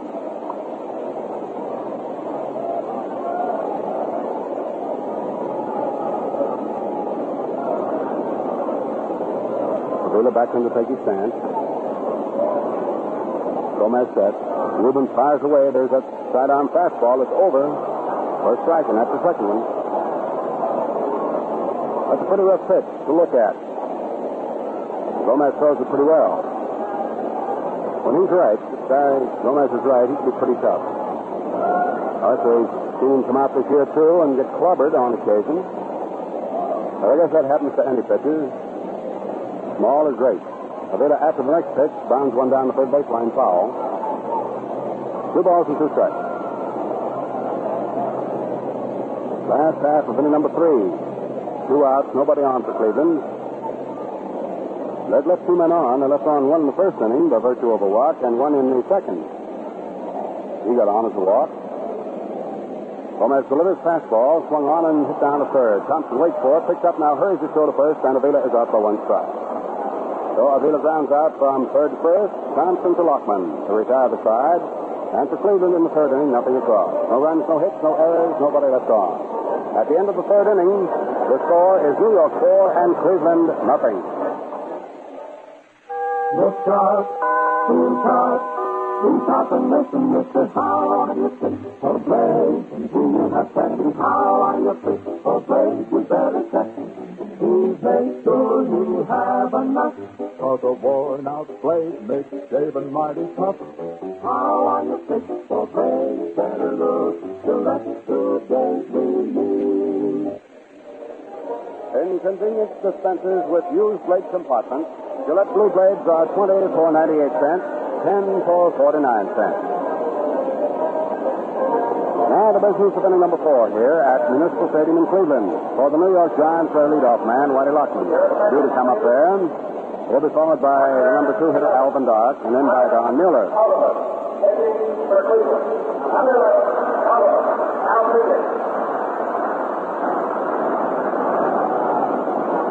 Whitey Lockman comes up, and the new pitcher for the Cleveland Indians will be Art Halterman. Art Halterman relieving for Cleveland.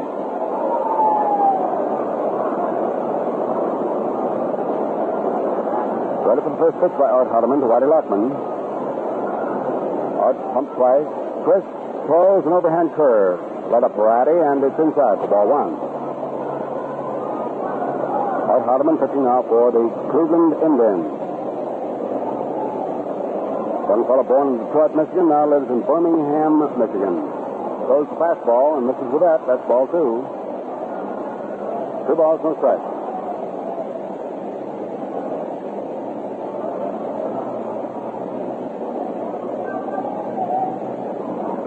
Art bumps twice. Chris throws an overhand fastball and lays it through there to Whitey Lockman for a strike.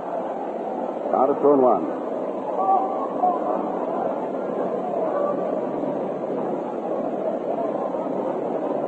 Art takes the count again from Hagan. Bears down on the next pitch and swung on as the bounding ball hit the shortstop. Strickland has it off to his right, up close first base, and Whitey Lockman is out.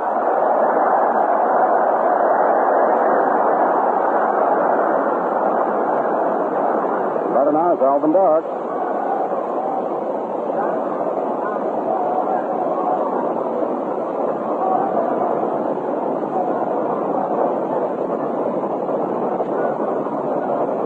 Hardman gets ready to face him now. Art this year won 15 and lost 7 in appearing in 32 games. He curves Dark and gets it over to knees for a strike.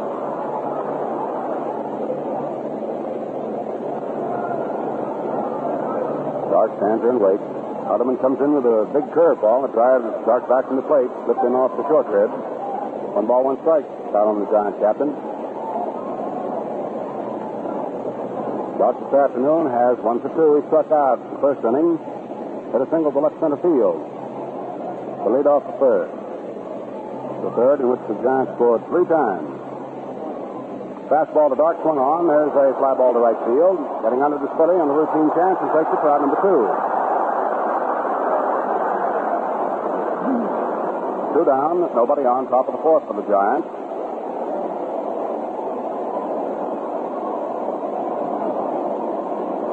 And with the bases empty, Don Mueller comes up. He won't be able to do any damage this time as far as driving men from first to third on the single to left. Pitch to him's a fastball inside off the knees. Don just sort of jackknife back from the plate to keep him being hit. 1 ball, no strike. Don choking up on the wood. Halterman with that gangly pumping motion of his delivers, and the pitch is outside. 2 balls, no strike. 4-0 in favor of the Giants. They scored 1 in the first, 3 in the third. The lead 4-0 as we move along in the top of the fourth. Halterman delivers 2-0. Mueller swings and gets just enough of it to tip it foul. 2-1. Now little patches of blue try to peek through the overcast. We might get by without rain here this afternoon instead. An overhand fastball punched by Don Mueller. Out by second base on a high pop-up. Bobby Avila coming on under it. He's got it. So that's all here for the Giants. And the roar of the crowd, showing that they're pleased with the fact that the Giants go down a 1-2-3 order for the first time this afternoon with nothing to throw. And the score at the end of 3 1/2 innings of play remains New York 4 and Cleveland nothing. If you're crowding 21 or have just passed that point, ride with me a moment, will you, while I have a word about shaving with the younger guys. What I want to get across is this. Far and away, the great majority of men start with Gillette and rely on the Gillette razor to make the job of shaving as quick, easy, and comfortable as can be. And the reason is as simple as all this. Day in and day out, only Gillette can give them shaves that feel so good and look so good or last so long. You'll go along with this, that's a bet, when you try the Gillette Super Speed Razor. It's a whale of a value at only $1, complete with Blue Blade dispenser and handy traveling case. And remember, you get the World Series record book with it, free. Into the last half of the fourth inning here. Larry Doby strolls up to the plate for Cleveland to face Ruben Gomez. Ruben, like Early Wynn yesterday, has been just about as tough as anyone could imagine a pitcher to be. If you recall, it was Early Wynn pitching for Cleveland yesterday who mowed the Giants down with surprising rapidity until he ran into a pitfall in the fifth inning. And let's see what's going to happen with Gomez as he steps in for the fourth inning to pitch for Larry Doby. Doby, who has gone 0 for 1 with a fly ball to center field. Gomez throws him the fastball, and Doby takes it high. That's ball one. That's it. A ball game can turn right around in the twinkling of an eye. Gomez cuts, delivers. Doby swings on a slow curve and doesn't get it. That's strike one. 1 ball and 1 strike. Gomez had him completely fooled on the screwball.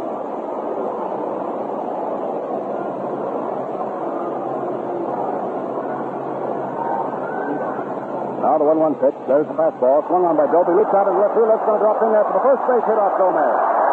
Doby is on. Rhodes comes in, fires that ball back in. So Doby opens the fourth with a single to left field. Victor Wirtz gets a round of applause.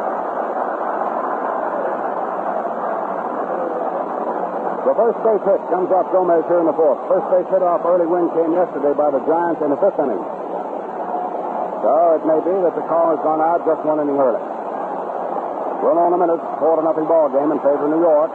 Cleveland trying to battle their way back. They know this has got to be the game. Victor Wirtz, the batter. Wirtz came up in the first inning and retired to side by hitting a short line drive to shortstop to Alvin Dart. Gomez checks his runner at first, delivers the plate. Wirtz takes the screwball outside for ball one.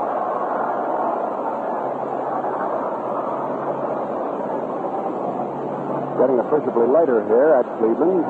Hope it continues to do so. 1-0 delivery. Curveball looks like another screwball, and that's low and outside. Victor Wirtz count, 2 balls, no strikes.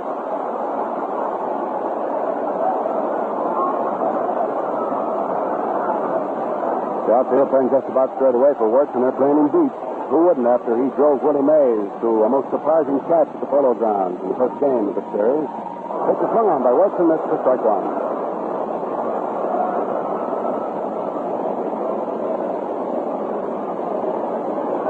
2 balls, 1 strike on Victor Wirtz. The wearer of number 23. Trying to dry the bat handle off now as he steps up to the plate. Measures the bat off on the rubber of home plate. Takes the preliminary swing, puts the bat up on his shoulder. Gomez cuts now and delivers to him. High inside curveball. That's ball 3. 3-1, the count on Victor Wirtz. 4-0 to count in the ball game in favor of the Giants. They walked right out and got one in the first inning and added 3 more in the third to lead 4-0. Cleveland getting their first hit here in the fourth inning. Pitch to the plate to Wirtz is over. A fastball at the knees for strike 2 call. 3 balls, 2 strikes from Victor Wirtz. The runner at first base is Larry Doby. He hit a handle blooper out into left field. He's on. Wasn't a solidly hit ball. Was just sort of looped out there. Down comes the pitch 3-2. It's swung on. There's a bounding ball hit down to Davey Williams. He goes back to Dart for 1 out at second to throw the first not in time. So Doby is erased on the 4th out at second base from second baseman Williams to shortstop Alvin Dart. Victor Wirtz, outlegging the throw to first base, is on at first with 1 down here in the last half of the 4th inning. The batter is Hank Majeski. He's gone 0 for 1 today. He's 0 for 2 in the series, despite the fact he didn't get a chance to swing 1 time. First time he came up to the plate, he was there immediately for a pinch batter.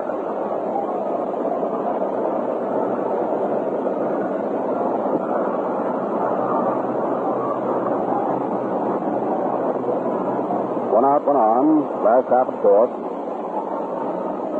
Hank Majeski, wearing number 5, steps up to the plate. Right-hand hitter. Stands with his feet pretty much together. Takes the first pitch over for strike 1 call. Ruben Gomez threw him that 3/4 side-arm fastball. Outfield around the left and deep. Majeski can hit that long one for you. There's a lot of power in those wrists and forearms of his. Struck a little fella. Gomez curveball is pounded foul down the third baseline. A ball, 2 strikes. Jacob Conlon, left-handed umpire, steps out behind Majeski, hits that ball back to the mound. A new one back to the mound to Gomez. That's some combination of left-handed Irishman. Now the 0-2 pitch here on Hank Majeski. Gomez eyes his runner, looks Wirtz at first. Second and third open, one out. Down comes the pitch. Majewski snaps his head back and takes a curve right off the point of the chin for ball one. 1 ball and 2 strikes.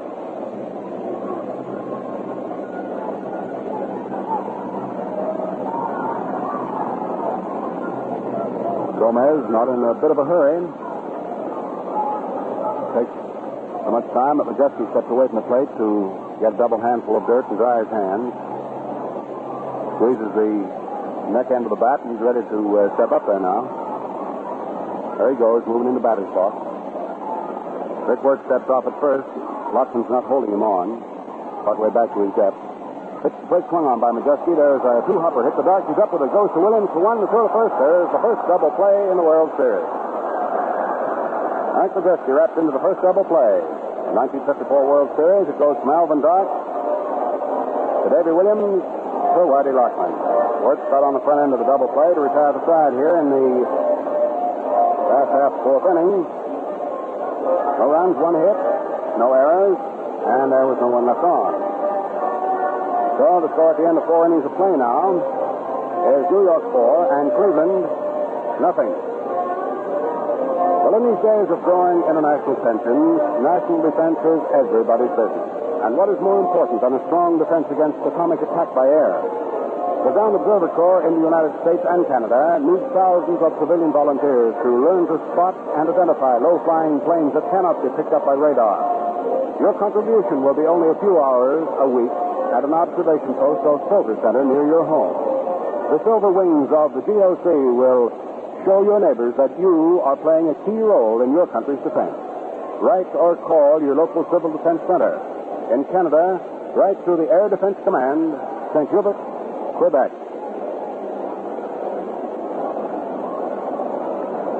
Now for inning number 5. Willie Mays to lead off for the Giants. He has 1 for 2. Hit a single to right field in the first inning to get his first World Series base hit.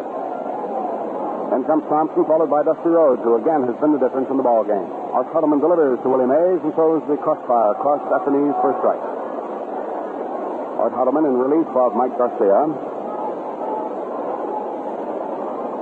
So it means that we have a new Cleveland battery. The pitch to the plate to Willie Mays is over, but low for ball 1. 1 ball and 1 strike.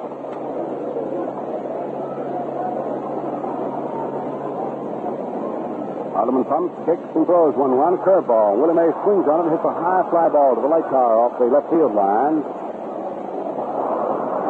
Said a few minutes ago that Cleveland has a new battery. That's right. When one man has changed, the battery is new, and Art Huddleman is the pitcher now.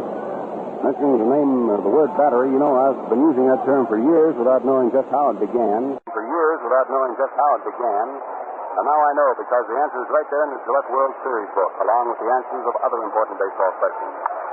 Willie Mays after the next pitch, it's a high fly ball into deep left center field. There goes Larry Doby back. He's still going back. He's under it, and he makes the catch easily. Well, Willie Mays is out. Doby taking care of that one. And Doby slides around out there in center field like Grease Lightning. Thompson is the batter now for New York. Hank Thompson hitting left-handed. Giants have 4 runs right now on 5 base hits off Garcia. They've committed no errors this afternoon. Slow curveball by Hardeman is taken by left-handed batting Thompson outside for ball 1. The Giants so far in this ball game have stranded 5 men. That runs a total of 17 for the series. Hardeman delivers the plate. Thompson takes the curve and it's over. 1 ball, 1 strike. 1 out, top of the 5th. No base runners for the Giants. They're leading here by the score 4-0. Cleveland has no runs. On 1 base hit, they've committed a pair of errors, and that's stranded 2 men. Thompson swings on the next pitch, loops it out into left center field. It's in there for the base hit. Doby comes in quickly to pick up. There goes Thompson. He's going to try for 2. Doby still comes hurriedly in the switch and the slide, and Thompson's in there.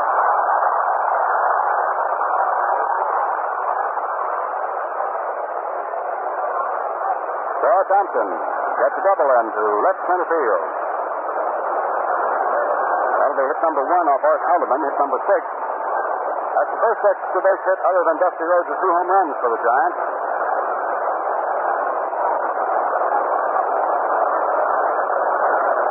One out, 1 on here in the 5th inning. Dusty Rhodes coming up there. They're going to walk him. So this time, Dusty, you're not going to talk it for us. Garcia Rhodes is being given intentional base on ball. That'll be the first walk by Hardeman, the fourth walk picked up by the Giants here this afternoon. Garcia Rhodes, they respect his bat. They might not worry too much about him out in the field, but when he comes up there swinging that lumber, he's an old-time slugger, and they say,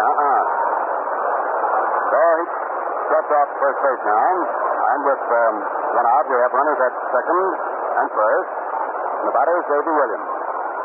Davy, who sacrificed successfully in the third inning, and there was charged to Garcia. When they say sacrifice successfully, please know I mean the success of his sacrifice was it was the squeeze thing got the run in. Now we're ready for Hardeman's delivery. Fastball fired off the fifth from the inside corner to Davy Williams for a called strike. Hardeman is stepping up the bases behind him, checks both runners. Overhand fastball swung on and hit deep to shortstop. Christian digs it out, throws it to Avila for one, throw over to first base, so this is not in time. He comes up with a nice save, throw into the dirt. So they get one. Williams is the runner at first. Rhodes was the race going into second base. From Strickland to Avila. First stop to the second baseman covering, and on fourth out Thompson, who's right over to take station at third. So the Giants have runners at first and third now. Second is open, two down. The batter is Wes Westrum. 4-0 ball game in favor of the New York Giants. We move along here at the Municipal Stadium in Cleveland. Third game of the World Series. The Giants have won two. Cleveland trying to win one here this afternoon. Art Sullivan in relief of Garcia. Ready to deliver to Westrum. The guys, and West takes a pitch outside for ball one. Westrum this afternoon is struck out and passed back to the mound. He goes for two. He was knocked recovered for the ball in the first game of the series. Sent some rippers. Now the 1-0 delivery by Art Hardeman. He deals off the stretch, throws fastball, and Westrum slams it in the left foot. Base hit. Then comes Thompson to score. Williams goes to second to hold on. Westrum singles in the left. Drops a hit down ball through the hole between short and third. Williams now the base runner at second base. Thompson comes for the fifth Giant run. That is hit number 2 and run number 1 off Hardeman. Now a 5 to nothing over the Giants. Taken up for a seventh base hit. The batter coming up to the plate now is Ruben Gomez. He lined the center field to Larry David inning. Came up against third and struck out. Gomez comes up there now looking for his first base hit. Art Hardeman ready first. And we have activity down in the bullpen now. Cleveland and Burn.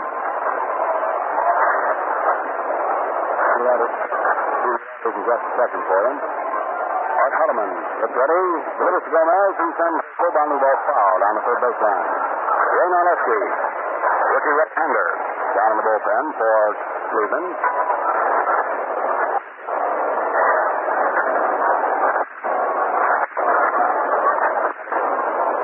On the mound. Ready to pitch now to Gomez. Williams at second. Weston is on at first.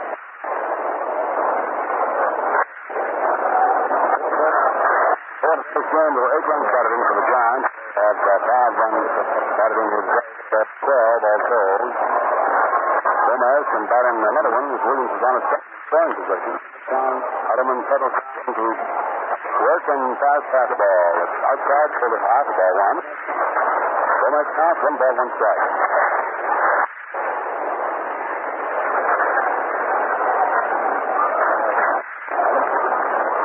To the top of the stretch, looks at Gomez, delivers to him overhand fastball and pours it right through at the knee. That's strike 2. 2 balls, 1 strike.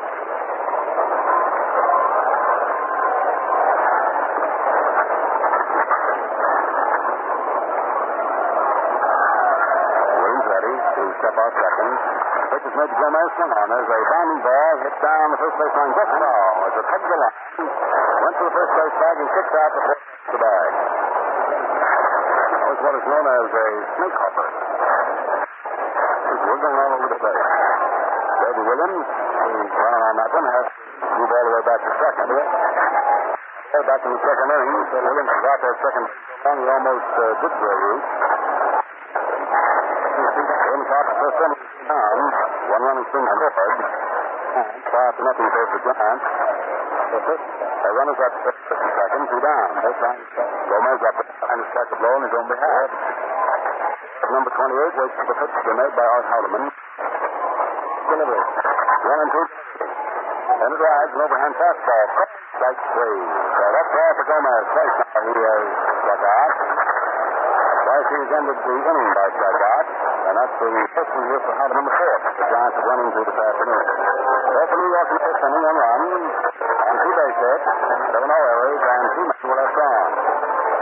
7 men have been stranded here now by the Giants, going about a total of 5 times. And the second, at the end of 4 1/2 innings, the New York Giants 5 and the Cleveland Indians nothing. All at one side. But this is 3, but you'd better hurry. It was a sellout last year, and the new enlarged position is going even faster. So now we're ready to step into the last half of the fifth inning and the completion of the ball game, and that means that our good friend Jimmy Dudley takes over right here in his own stomping ground. So, Jimmy, we're ready to listen to you, fella. Thank you, Al, and here we go into the last half of the fifth inning. Dave Tilley, the Indians right fielder, leading off for the Tribe against Ruben Gomez, who has been one whale of a pitcher thus far. The first pitch is a strike with a fastball hitting the outside corner knee high. Tilley, the first time up in the second inning, drew a base on ball. The only hit given up by Gomez was a pop-fly single by Doby. Next pitch is swung on a ground ball is past Davey Williams into right center for a base hit. Tilley coming through with the Indians' second hit of the day. He's on first with nobody out, and the batter is number 2, George Strickland. Gomez has been a very solid pitcher. Just the second hit he has given up. He has struck out only 1 man, walked 2, but has been in command of the situation throughout the entire game up to this point. Strickland, the right-hand batter, steps in. Swings on the first pitch and hits the fly ball into left field. Garcia Rhodes moves in under this one now. He has it easily for out number 1. Strickland slides to Garcia Rhodes in left field. 1 out. Runner on first, and the batter is Jim Hegan, the Indian catcher. Ray now Leslie again starts to work down in the Indian bullpen. There is a possibility that Hardeman may be listed for a pinch hitter. The middle inning of the ball game, and Al Lopez would like to get something started with the Giants off to a solid 5-0 lead. Tilley takes the lead. First pitch to Hegan is a strike call with a curve getting the outside corner. Gomez is not only fast, he has been very quick with all of his pitches. The curveball, the screwball, and the fastball. He won 17 ball games during the regular season, losing 9. Next pitch, Hegan swings and misses a bad pitch. Good stop by the catcher, Wes Western. 0-2 the count on the batter. The outfield around toward left. Hegan his first time up in the second inning, grounded out to the third baseman, Hank Johnson. The boy who incidentally has played a lot of fine ball in this series thus far. Next pitch, Hegan swings and hits the fly ball out into left field. Rhodes moving in fast onto the track now, close to the foul line. He makes the catch just in fair territory, and there are 2 outs. Hegan flies to Rhodes in left, and the pitcher, Art Hardeman, is due. And we'll catch somebody coming out of there in just a moment. It's going to be Rudy Rigolato, number 8. Rudy Rigolato, utility infielder, coming in to bat for Hardeman.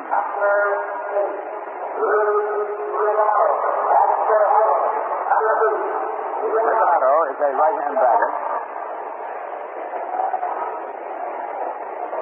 Boy who played 1 year of organized baseball before moving up to the parent club. Looks exceptionally good in spring training, and was given an opportunity to play third base, and Al Rosen moved over to play first base for the Indians. Now stepping into the batter's box with 2 out and the runner on first. Tilley led off with a single, but is still at first.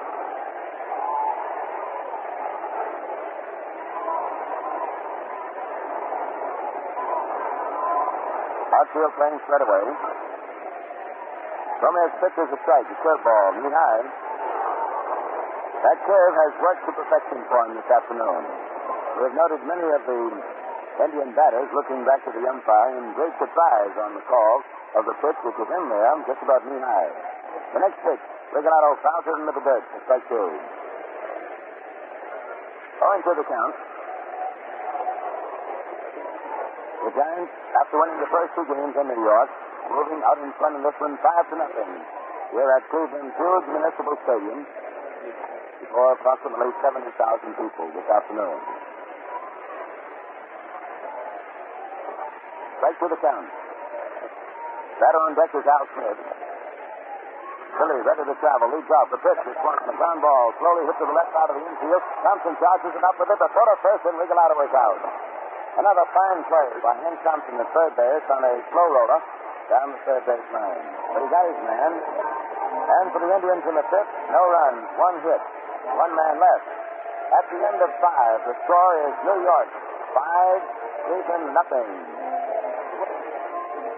Early win of the Indians, who lost a real heartbreaker yesterday, giving up only 4 hits. Says that when you're all in, there's nothing more breaking than a quick, slick Gillette shave. It really makes you look good and feel good. And Early's the boy to know. You do look better and feel better, too. Try a refreshing shaving cream shave with today's one-piece Gillette razor.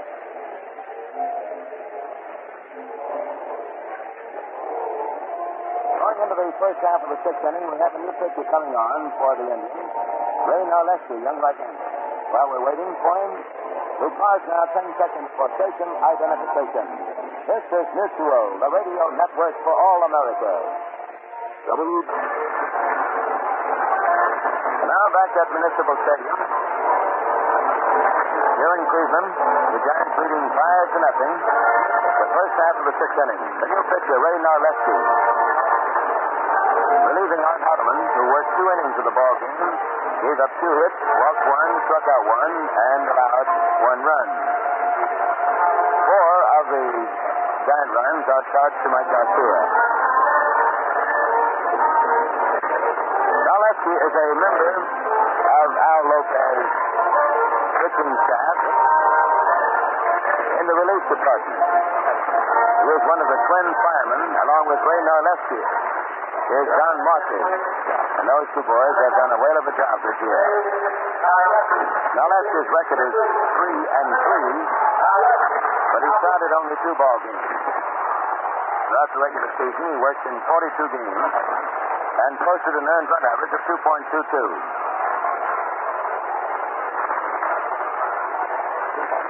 First man to face him will be Whitey Lockman. Hardeman came in the 4th inning, faced the top of the batting order. And now Ray Narleski, the third Indian pitcher. The Giants lead 5-0. The first pitch to Lockman is ball 1 too high. Narleski is what the boys refer to as a hard nose. The lad who comes in there in relief, just rears back and really fires.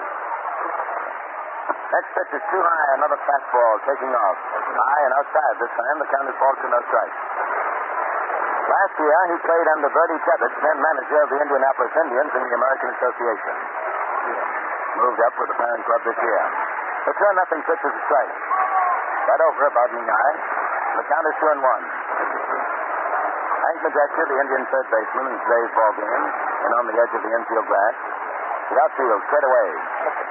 The 2-1 pitch is high for ball 3. 3-1 the count. Lockman led off for the single in the first inning. The Giants went on to score a run, added 3 in the third and 1 in the fifth to lead 5-0. Here's the windup in the 3-1 pitch. A foul hit back into the stands, off to the right of the plate, out of play, and the count is ball 3, strike 2. It's a very happy, hot baseball bouncing around. It dropped from the upper deck and down below.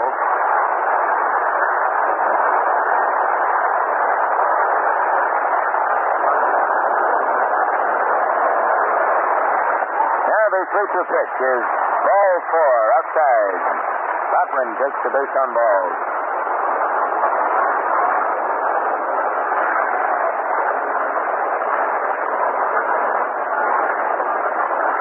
Lockman on first with a base on balls. He is the first man to face each of the 3 Indian runners. Here's Alvin Dock. He bunts the first pitch down the first base line. Woods comes in. Up with it. Can't make a play at second. Throws to a fielder covering first. And Dock is out on the sacrifice. Play going 3-4. First baseman to second baseman covering. Lockman moves to second. One out, now in scoring position. Alvin Dobbs, captain of the New York Giants, one of the key players on this ball club. This is his 15th World Series game. Next man up is Don Muley. He swings on the first pitch and pops it up to the left side of the infield. Hank Majeski is under it, and he has it for the second out. There are two gone. And coming up is Willie Mays, number 24. The Giants center fielder, batting champion of the National League throughout the regular season. Neither batting champion has been able to do very much in this World Series up to date. Two out with a runner on second. Now that's his first pitch. Mays swings, and there's a foul ball going out into right field. It's going to drop in there for a base hit. And Lockman racing around third is coming on to score. The throw in is cut out by Wirtz, holding Mays at first base. The Mays comes through with his second hit today. And the Giants take a lead of 6-0. The next batter is Hank Thompson. He has a perfect day. 2 walks and a double. And give him a lot of credit for legging out that base hit for a double his last time up in the 5th inning. Left-hand batter swings on the first pitch and pops it up. Down the third base line, Hank Majeski moves over into foul territory. Now stride the line. He makes it in fair territory. Thompson pops to Hank Majeski. In the 6th inning for the Giants, score 1 run on 1 hit, 1 walk, 1 man left. And we go into the last half of the 6th inning with the score. New York Giants 6, the Cleveland Indians nothing. And whether you know your baseball inside or out, or are just a casual fan, you'll get a real kick out of the new Gillette World Series record book. Small enough to fit in your pocket, big enough to answer thousands of questions, this handy reference book will get you more fun out of baseball. It has the score of every World Series game, winning pitchers, all-time record of every player, diagrams, dimensions, and shooting arrangements of every class, this year's player roster, basic rules, scoring instructions, just about everything. To get a copy free, ask for that Gillette Super Speed Razor set we told you about. $1 takes home razor, blue blade dispenser, travel case, book, and all. But don't delay, the supply is getting low.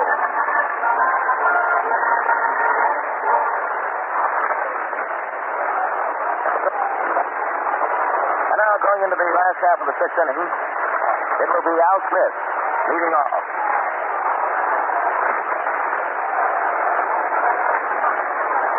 Ruben Gomez has completed his warm-up throws and is all ready to work on Al Smith. Up twice, he walks in the 1st inning, line back to the pitcher in the 3rd. Swings on the first pitch. It's a bounding ball to the shortstop. Big hop taken by Dodge. The throw to first, and Smith is out. 1-6. 1 man out. 6-3 in case you're scoring along with it. To give you some idea of how effective Gomez has been, prior to this inning, the last 3 innings, he has thrown just 33 pitches. Not wasting.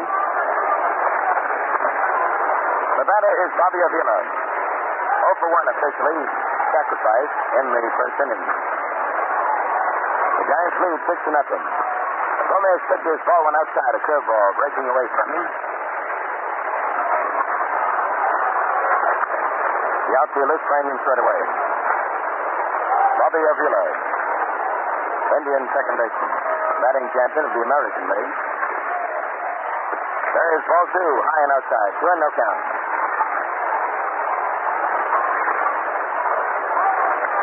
Gomez has given up just 2 hits. A bargain basement single for Larry Doby in the 4th inning. A single on the ground into right center by Dave Philly to open the 5th inning. Next pitch is a strike, hitting the inside corner. And that has been Gomez throughout this ball game up to this point. Putting that ball just where he wants to. Ball 2, strike 1. Into the windup. The pitchers and Gomez now has the count of ball 2 and strike 2. Avila swung on that ball. I believe he foul tipped it out of the catcher's glove. It dropped to the ground. 2-2. Umpire Conlon picked up the ball. Johnny Cuccinello coaching at third base. Shouting encouragement down to the batter. Red Crest, the coacher at first. One out and nobody on in the last half of the sixth inning. Avila steps out.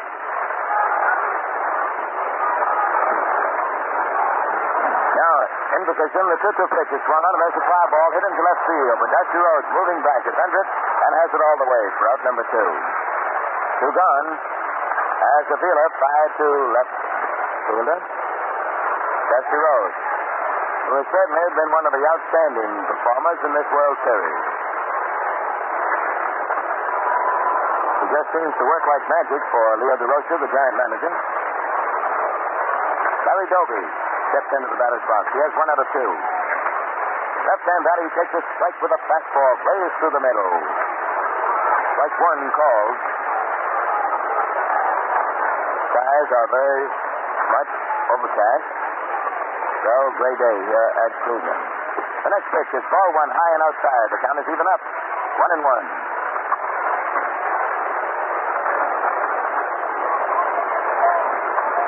2 out and nobody on. They're playing Doby to full.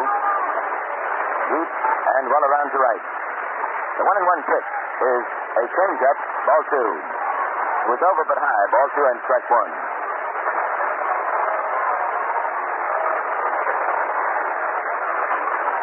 Gomez takes his sign from catcher Weston. He rocks into the windup. The pitch and Doby swings. It's a pop fly into left center. Over into this one is Willie Mays, and he makes the catch. Mays backs off from a ball. Makes you believe he's having trouble, but he just wants to give it that basket treatment. He holds the glove right down around the belt. For most of those catches. Doby flied to Mays in center. 3 up and 3 down for the Indians. No runs, no hit. Nothing across, and at the end of 6, the score is New York 6, Cleveland nothing. You know, when Dusty Rhodes blasted that long homer yesterday at the Polo Grounds in New York, I thought about the chapter called Hints on Winning Baseball in the new Gillette World Series record book. Among other things, it illustrates the golf-like swing that's best for connecting with those long, low ones. This is just one of the many things that makes this book so valuable to have handy anytime baseball is played or discussed.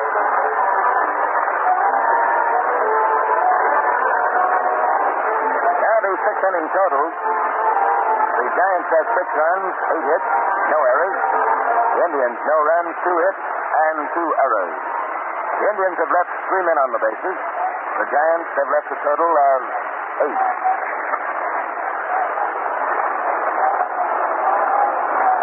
It'll be Dusty Rhodes leading off in the first half of the 7th inning. Many of the fans here at the stadium have come up for the Giants half of the 7th inning, the old lucky 7th inning stretch.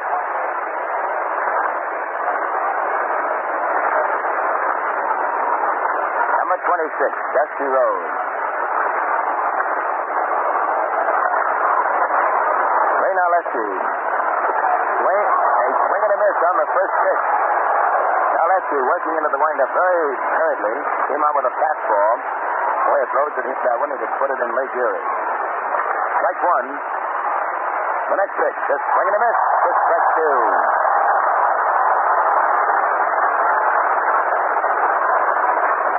Umpire Al Barlick at second base now moves over to the first base side of the Keystone.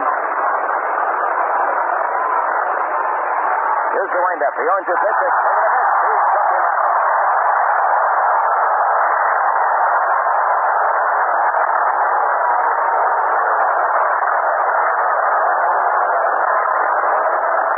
By the name of Ray Nalesky stops the mighty Dusty Rhodes. He struck him out.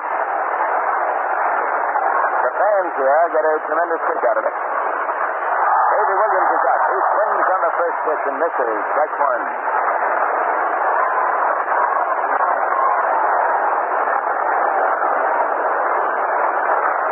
Rhodes, of course, has been the sensation of this World Series thus far. Next pitch by Nalesky to Williams is ball 1 outside and low with the curve. Count is even up, 1-1. 1 out in the first half of the 7th inning. The Giants lead 6-0. Nalesky pitches, ball 2. Over but low, the count is 2-1. He doesn't waste any time. Takes a short wind up and gets pumped.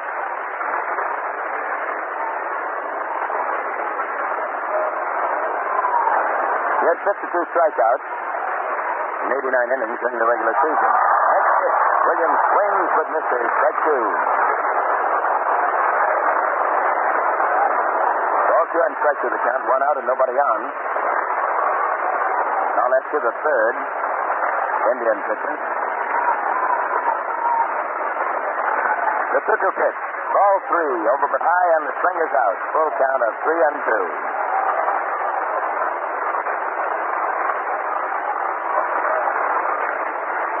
Now Lester came on in the sixth inning. Walked one man and gave up a hit. A single for Willie Mays. Next pitch. Williams swings at the ground ball to Strickland. It's short. Up with it. There's the short of first, and Williams is out. Rounding out. Short to first. There are two gone, and the batter is Wes Westrom. Westrom has 1 out of 3. A single his last time up to drive in a run. In the second inning, he struck out. In the third, he grounded out as he attempted to pull away from a pitch. He hit a little rounder right back to the pitcher, Mike Garcia. Now Lester's first pitch to him is a strike with a curve, working to the outside corner waist side.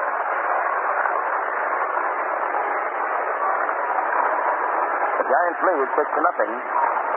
The third game of the 1954 World Series. Outfielders are straight away for Westrom. Now Lester okays the sign. The pitch is high. That fastball popping out of Egan's glove, rolling off to the left of the plate. Ball one and strike one.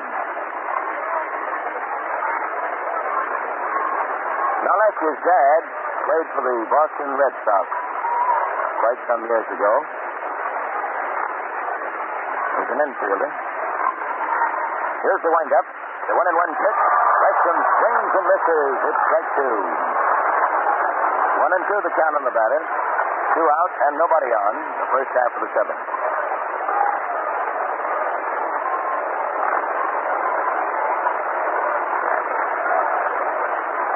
The 1-2 pitch. Westrom swings and misses. He struck him out. A fine performance by the rookie right-hander. In the seventh for the Giants, no runs, no hits, nothing across. And the fans now come up with the last half of the seventh inning, the old home stretch. At the end of 6.5 innings, the score is New York 6-0. Hey, you should have been with us on the baseball special last night. Both teams were aboard, and you never saw a finer-looking bunch of young men. They're sharp, they're alert, and they have the money to buy the things they want. So when I tell you they shave with the Gillette razor, almost to a man, it ought to mean a lot to you. I know how they shave because I see them in the clubhouses. They want to look clean, well shaved. They want the refreshed feeling they get from a shower, shaving cream, and a fast, comfortable shave with a Gillette Blue Blade in the Gillette Super Speed razor. Those are beautiful blades, precisely honed, smoothly struck. Quality is so uniform that each of them shaves, you'll never know how easy until you try. Get them in handy dispensers with safety compartments for used blades. 20 for 98 cents, 10 for 49 cents.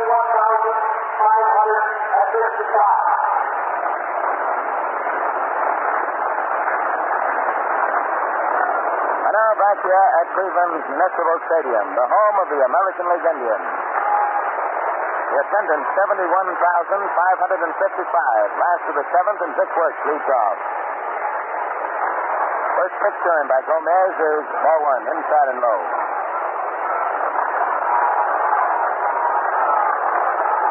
Ball on the count. Giants lead 6-0. There's ball two, a fastball, in too close to the batter. Ball two, no strike.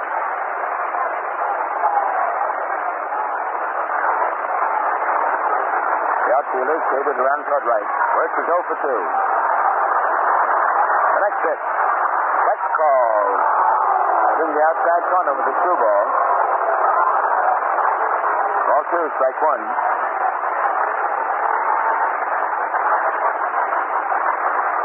Willie Mays moving around in center field. Now he's just about straight away. Next pitch is swung on the base of drive, going deep out into right center. Mays is chasing after that ball, and it is on its way for a home run.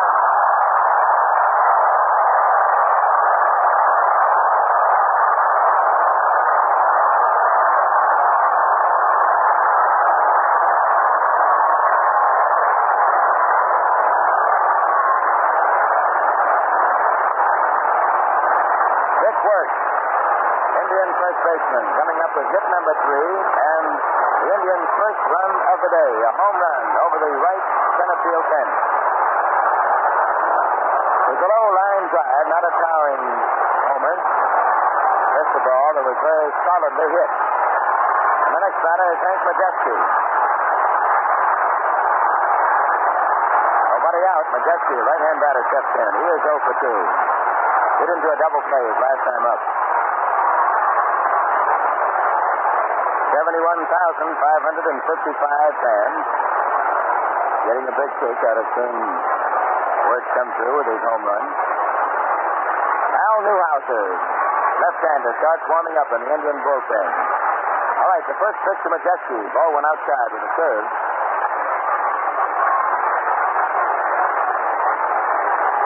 Ball won the count. Batter on deck is Dave Philly. The Giants lead 6-1. The Indians just avoiding the whitewash with that home run. Next pitch is ball 2, inside. Ball 2, no strike.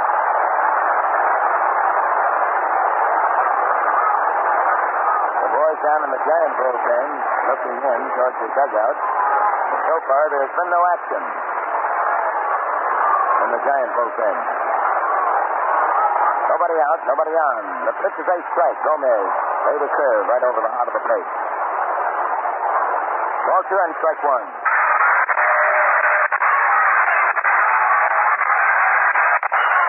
Outfielders around toward left. Here's the windup. The 2-1 pitch is swung on a ground ball to the second baseman. Big hop taken by Williams. The throw to first, and Majeski is out. Away. Rounding out. Second to first. 4-3. That brings up number 17, Dave Philly. In 2 trips to the plate, he has a walk and a single. His single was a ground ball into right center.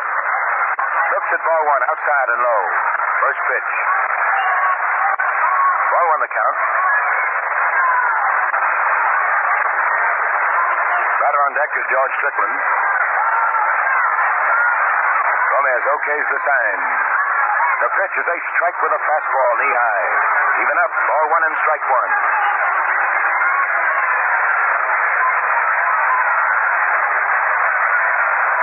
Works' home run was hit number 3 off Gomez. The 1-1 pitch. Philly takes the strike with a changeup. Ball 1 and strike 2. Philly now steps back to talk to the umpire, Jocko Conlon.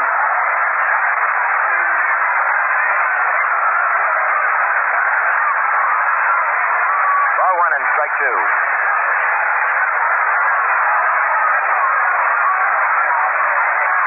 Philly asking umpire Conlon where that ball was, and he told him. Right over. The next pitch is ball 2, high and outside.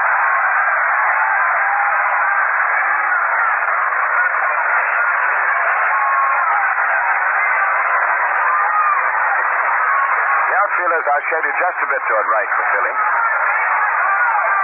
Here's the windup. The 2-2 pitch, a swing and a miss. He struck him out. Philly goes down swinging.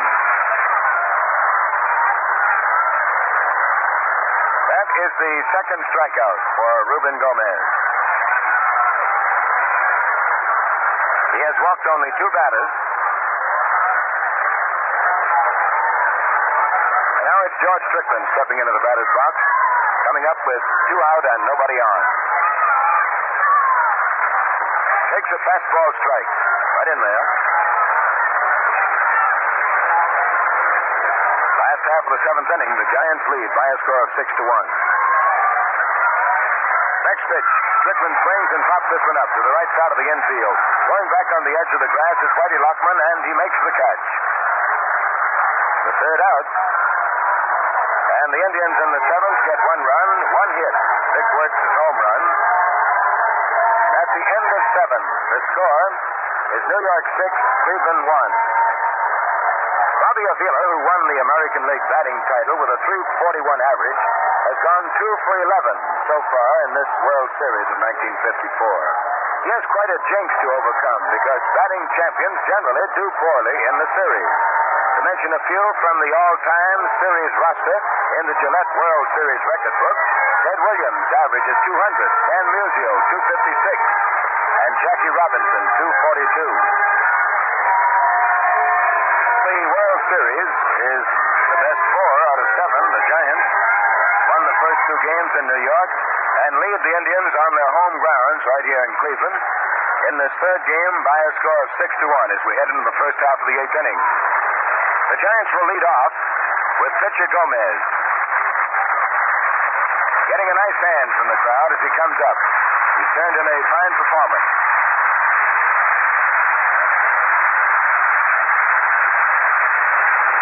Right-hand batter, he lined to center field and struck out twice.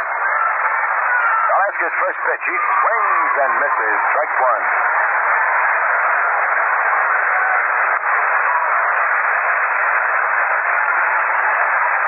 The next pitch to him, he swings on it and pops it up to the infield. Right by second base is George Strickland. He makes the catch for out number 1.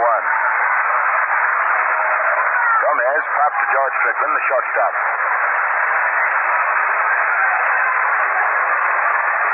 And now the top of the batting order. Whitey Lockman, left-hand batter, number 25.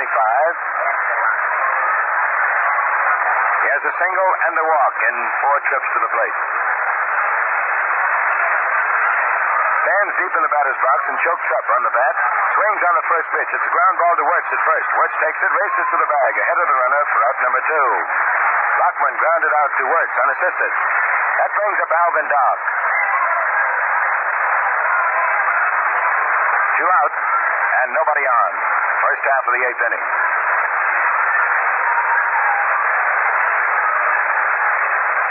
Dock, a right-hand batter, has 1 out of 3 officially. He sacrificed his last trip to the plate. And he tries to hold back, but swings and hits an easy grounder right back to the pitch, and Oleski takes, throws to first, and the Giants are retired in order. 3 up and 3 down. No runs, no hits for the Giants. And going into the last half of the 8th inning, the score is New York 6, Cleveland 1. Say, have you ever noticed that guys who use Gillette razors are pretty good rooters for the kind of shaves they get? And that goes for the men who use Gillette 3-piece razors, too. Now, here's a very special how do you do to them. And a very special message, too. The Gillette 3-piece razor is a fine shaving instrument. No question about it. But we'd like to have you try our 1-piece Gillette Super Speed razor. It delivers the same smooth, refreshing shaves, but they're so much easier to come by. Blades change in an instant, nothing to take apart, and simply rinse under a faucet to clean. $1 will modernize your Gillette shaving equipment. Buy a Gillette Super Speed razor and Blue Blade dispenser in a travel case. Right now, you get the Gillette World Series record book attached free. A pretty big dollar's worth, if you ask us.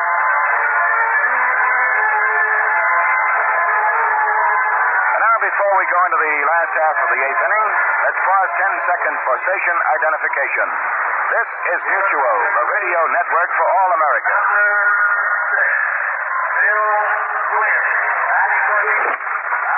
WGN Chicago.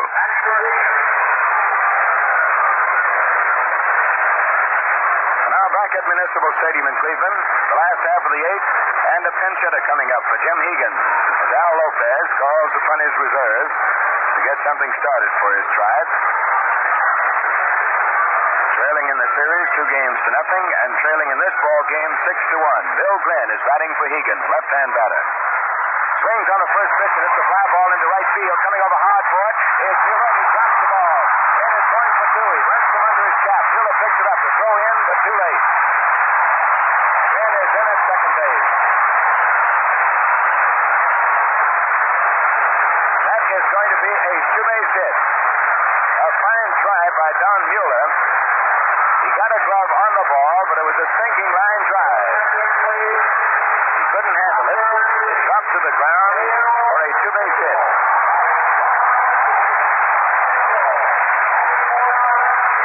Another pinch hitter coming out. Dale Mitchell, number 3. Batting for Ray Narleski. Mitchell is a left-hander. Hails from Oklahoma City. Product of Oklahoma University. Mitchell, during the regular season, batted .283, but was used mostly in the pinch hitter role. Art Wilhelm, a right-hander, and Wendy McCall, a left-hander, start warming up for the New York Giants. First pitch to Mitchell. He swings and hits the ground ball to the first baseman. Lockman takes it, races to the bag. As Glenn moves to third, Mitchell is out. Mitchell grounding out on the first pitch. Lockman unassisted. Glenn is on third, and the top of the batting order is coming up.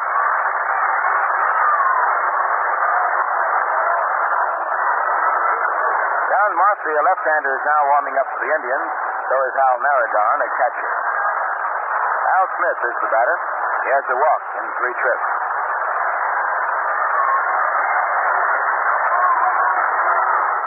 First pitch to him is a strike. Curveball was good to the knees. Right over, strike 1. Glenn is on third with 1 out.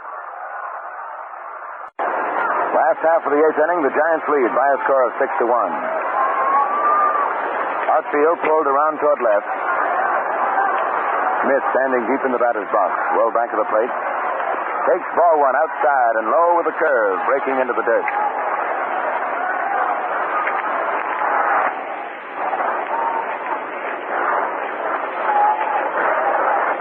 Bobby Avila's on deck. Here's the windup. Glenn makes a false start from third. The pitch is swung on, fouled down the third baseline, out of play. Ball 1 and strike 2. Gomez keeping the ball low to Smith. He fouled that one off his foot.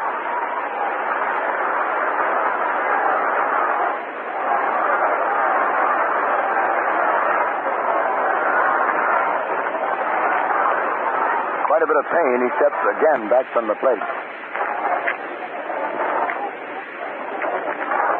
Like this rate, he wears a protective shin guard. Smith is always fouling the ball off onto his own foot, bouncing up, hitting him in the leg. Here's the windup. The 1-2 pitch. Ball 2 outside. He started to go for it, but held back in time to take ball 2.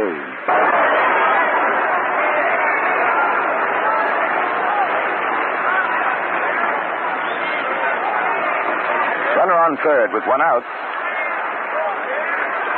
Glenn doubled off Mueller's glove and right, moved up as Mitchell grounded out. The pitch is low into the dirt for ball 3. And the string is out. Full count of 3-2 on Al Smith.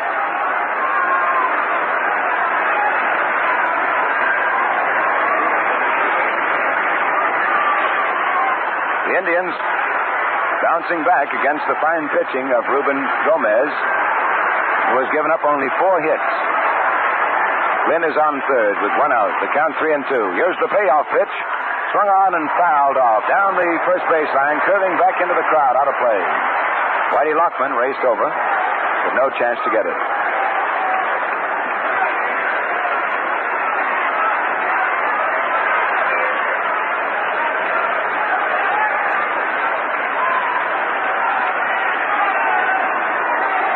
New ball is tossed into play.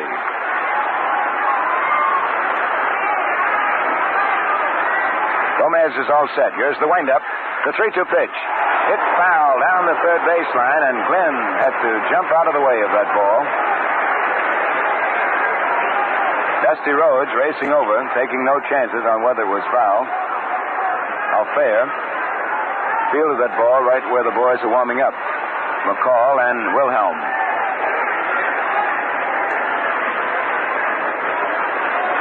Smith the batter with a count 3-2. Glenn on third. The outfield around toward left. Time is called. Smith steps out of the batter's box.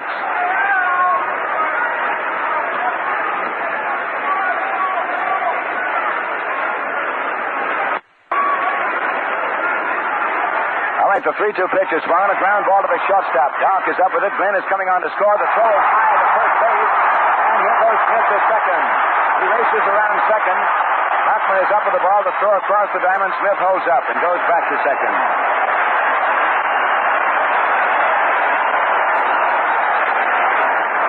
The score is now New York 6, Cleveland 2, and Smith is on second. That could well be a break for the Indians. We'll get the official call on it. It is a base hit and an error. A hit to deep shortstop and an error. The batter is Bobby Avila. The score is 6-2. The run batted in for Al Smith. Len scored. Smith is now on second. The first pitch to Avila. Ball one high and inside. Smith goes to second on the throwing error by Alvin Dock. That's the first Giant error of the game and the third for both teams. The Indians have two. One out here in the last half of the eighth inning. Smith on second. Takes the lead. The next pitch. Avila takes ball two inside and low.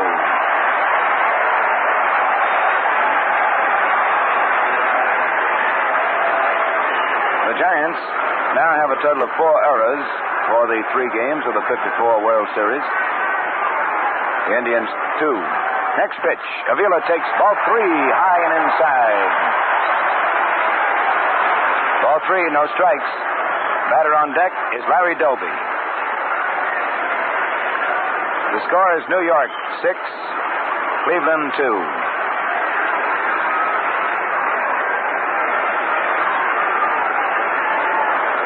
The outfield playing straight away. Gomez okays the sign.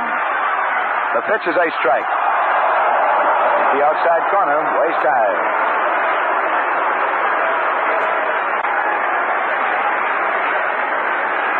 3-1 the count. Avila may not let this one go by. Naturally, he'd like to get on if possible. Doby coming up. There's ball 4, too high, and Avila takes a walk. Coming up is Larry Doby. And here comes Leo DeRocha out of the Giant dugout. We'll have a little conference out there on the mound. Indians have runners on first and second with 1 out. You know, fans, this is only the 3rd World Series for Cleveland, yet its players have achieved the greatest single batting and fielding feats possible. In 1920, Elmer Smith slammed a homer with the bases loaded. Bill Womgans made a triple play unassisted. Now, this is the kind of valuable baseball information that's packed into the 112 pages of the Gillette World Series record book. Be sure to get yours.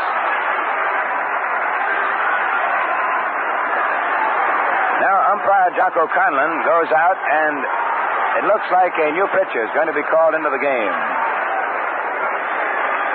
Hoyt Wilhelm. DeRocha making with the knuckler sign his right hand. And that is going to be all for Ruben Gomez.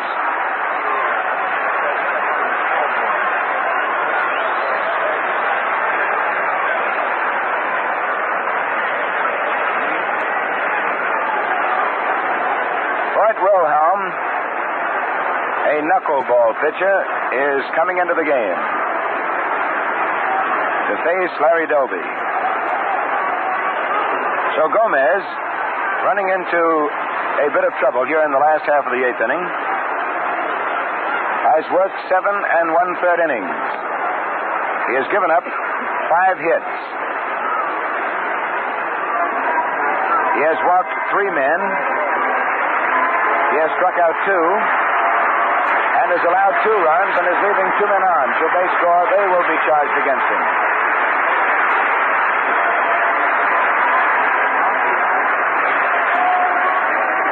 And now we have a change in our scoring. We've just had word from the official scorers that Al Smith does not get a base hit. However, he does get a run batted in. It is a 2-base throwing error charged to Alvin Dock. So Gomez has given up only 4 hits. You got that in your scoring? 7 1/3 innings. Given up 4 hits, walked 3, struck out 2. Gave up 2 runs and is leaving 2 men on. Wilhelm, wearing number 49, taking his warm-up throws. He is different from most knuckleball pitchers in that he throws a fast knuckler. It's a knuckleball, but it's very fast. still works the same and is just as hard, if not harder, to hit. Larry Doby, who was the hitting star of the 1948 World Series against the Boston Braves, now has a chance to come through for his ball club. All right, Wilhelm says he's ready to work. Doby steps in. Smith is on second. Bobby Avila is on first. Vic Wirtz is on deck. The Indians trailing by 4 runs.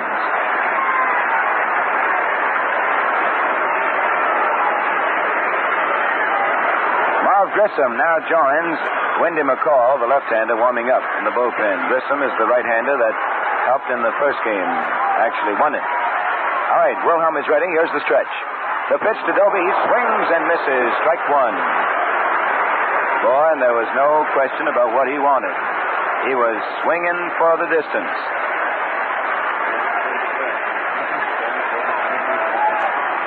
Yes, Al, he was swinging for defense. The runners move off. The next pitch swung on. A ground ball is hit to the first baseman. Rockman takes it, races to the bag ahead of Doby, and Doby is out in a close play. The runners move up. Doby tried a slide into first base, but Lockman beat him there.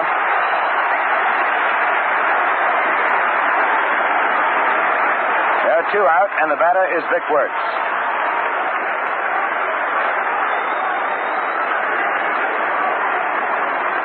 The Giants lead by a score of 6-2.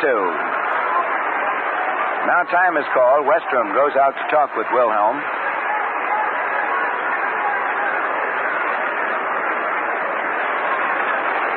Leo DeRocha proving that he can reach into the bag and come up with some fine relief pitching.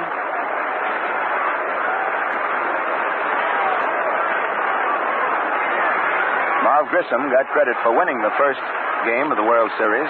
Yesterday was Johnny Antonelli all the way. First pitch to Wirtz now is ball 1 outside. They'll try to keep it away from his power. Batter on deck is a right-hand batter, Hank Majeski. Smith is on third, Avila on second. The Giants lead 6-2. There are 2 out. Here's the windup. The next pitch is a strike hitting the outside corner waist high. Ball 1 and strike 1. Wirtz has certainly been the hitting star of the series for the Indians thus far, just as Rhodes has been for the Giants. Next pitch, fouled back to the screen. And now the pitcher has him in the hole.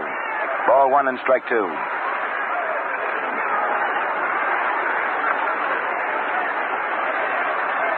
1 and 2 count. Wilhelm didn't like the ball that he got there, tossed it back into the catcher. And the little left-hander, the umpire back at the plate, Jocko Conlon, throws another out.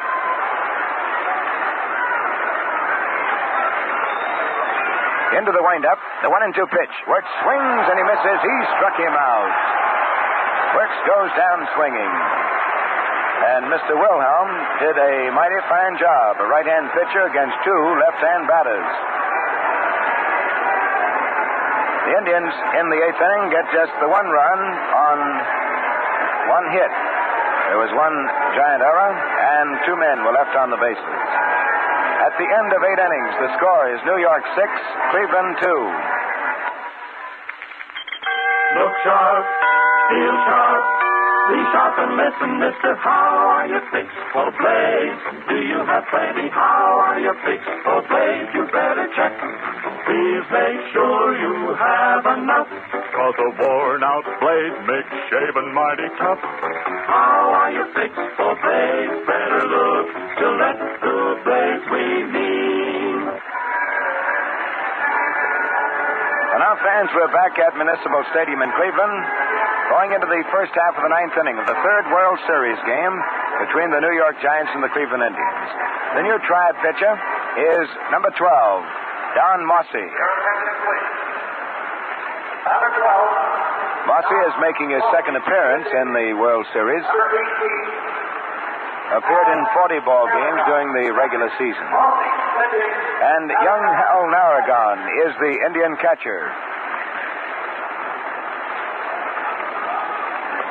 Number 18, Al Narragon. He has just returned from the Marines this year and was carried by the ball club as that extra serviceman.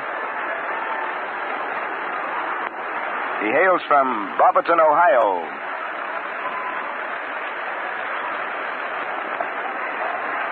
He appeared in 45 ball games, posted a batting average of .238. And now in the first half of the ninth, it'll be Don Mueller leading off for the Giants, left-hand batter number 22 against left-hand pitcher Don Mossy. Mueller has 1 out of 4 and has scored 2 runs. Swings on the first pitch and reps a line drive out over the third baseman's head into left field. A base hit. Smith is up with it. The throw to the infield holds it to a single. Mueller lined the first pitch into left. His hit into left field in the third inning was a beautiful thing to see.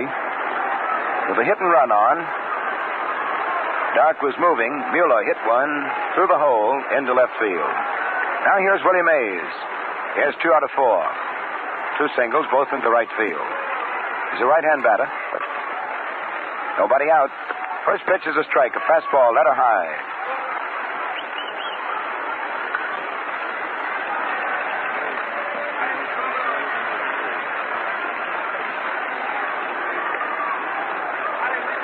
Runner on first. Don Mueller leads away. Nobody out. The next pitch is high and outside with a curve that refused. Ball 1 and strike 1. Mays today coming up with his first World Series hits. Has 2 of them now. The Giants have a total of 9, as against 4 for the Indians. 1-1 the count. Here's the stretch. The pitch is swung on and fouled back into the stands, out of play.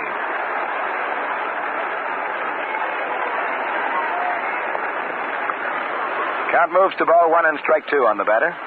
Willie Mays, number 24. On deck is Hank Thompson.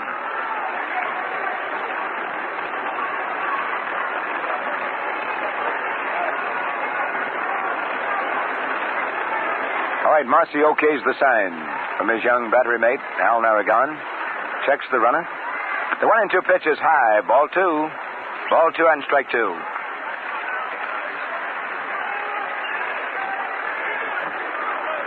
Mays has made his hits pay off today. 2 hits, 2 runs batted in. Mueller takes the lead off, ready to travel. The 2-2 pitch, and it is ball 3. A bit too high. Ball 3, strike 2. Mays almost went through with a swing, but held back just in time, did not break the wrist.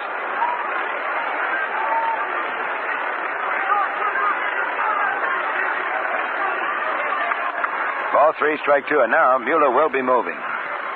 The stretch and the payoff pitch is swung on. There's a line drive hit sharply into left center. Mueller makes the turn at second. He's going for third. He'll be in there standing up. Doby's throw is to second. Mays holding at first. 3 hits for Mays, and he has come through each time with men on base. And that's the kind of a hitter you like. The guy that can deliver, and there are runners on the sacks. Giant runners on first and third, nobody out. The batter is Henry Thompson, third baseman. He has 2 walks and a double.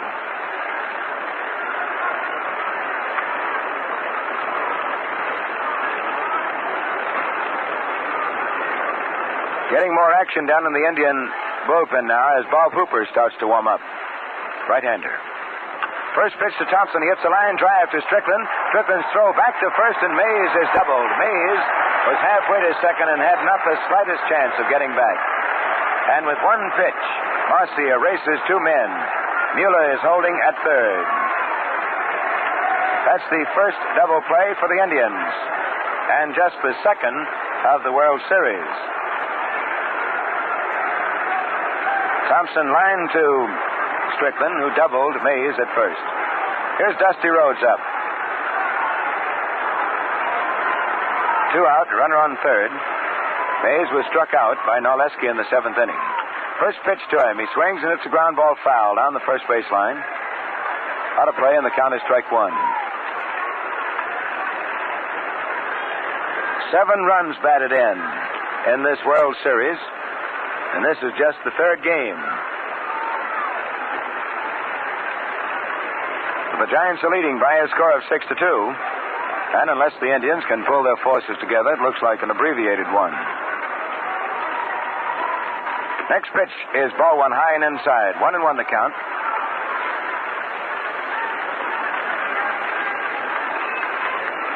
Neither manager has named a starting pitcher for tomorrow's fourth game.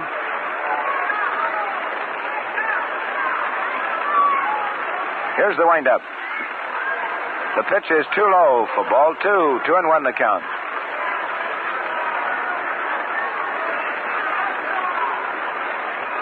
Mueller on third. He led off with a single. Moved to third on Mays' hit into left center. Thompson lined into a double play. The outfield playing straight away. The next pitch to Rhodes is ball three, inside and low. 3-1 the count.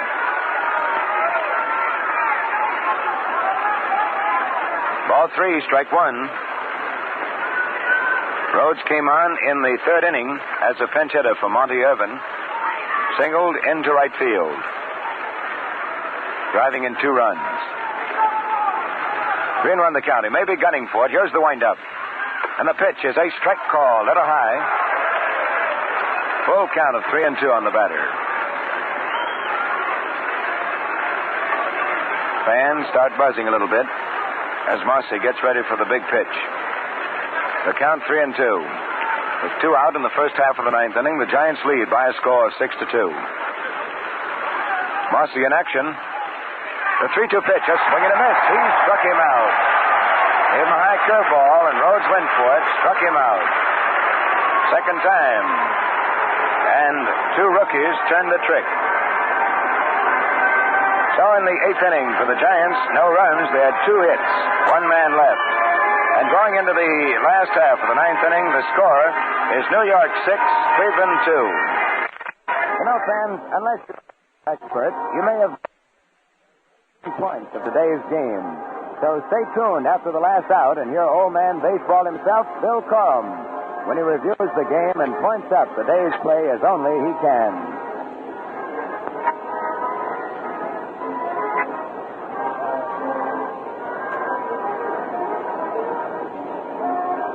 Well, it's the last half of the 9th inning. And the Indians have just 3 outs to get back into this game and to get into the World Series. They have yet to post a victory. The Giants holding the lead 2 games to none and leading this game by 4 runs, 6-2.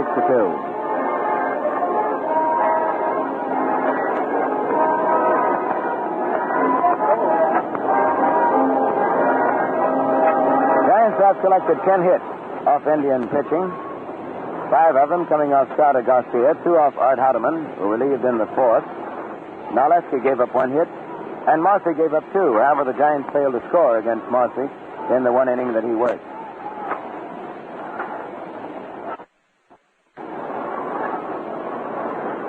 Hank Majeski will lead off for the Indians.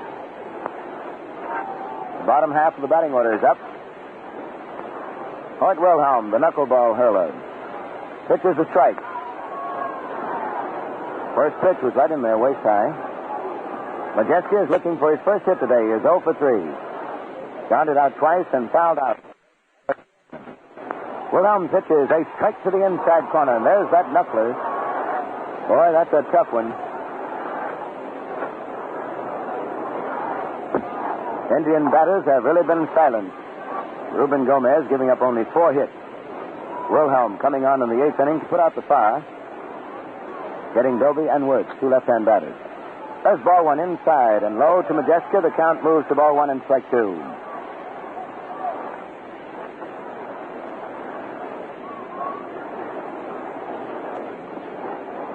The outfield around toward left. Wilhelm checks his sign with catcher Western. The 1-2 pitch. Ball 2 outside and low with a curveball. Ball 2 and strike 2. 71,555 fans in today's ball game, bringing the total to 183,405 for the 3 games of the 1954 series. All right, the 2-2 pitch. Majeski takes strike 3 to the inside corner. He struck him out. One away. Well, the Indians have used 4 pitchers today. They could sure use a pair like Busy and Paul Dean, right? Remember, they pitched and won all 4 games of the 34 World Series for the St. Louis Cardinals. Information like this gives you more baseball pleasure. And the Gillette World Series record book is filled with it. 1 out. Dave Philly is up. Swings on the first pitch. It's a ground ball to the second baseman. Knocked down by Williams. The throw to first. And Philly is out in a close play.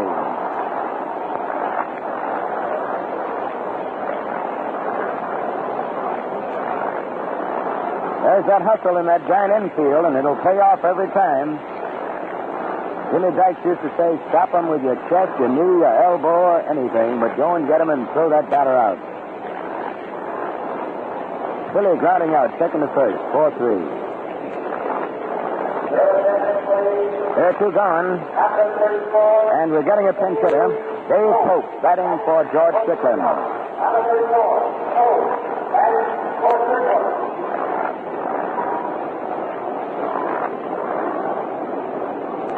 Two up and 2 down for the Indians here in the 9th. The Giants lead by a score of 6-2.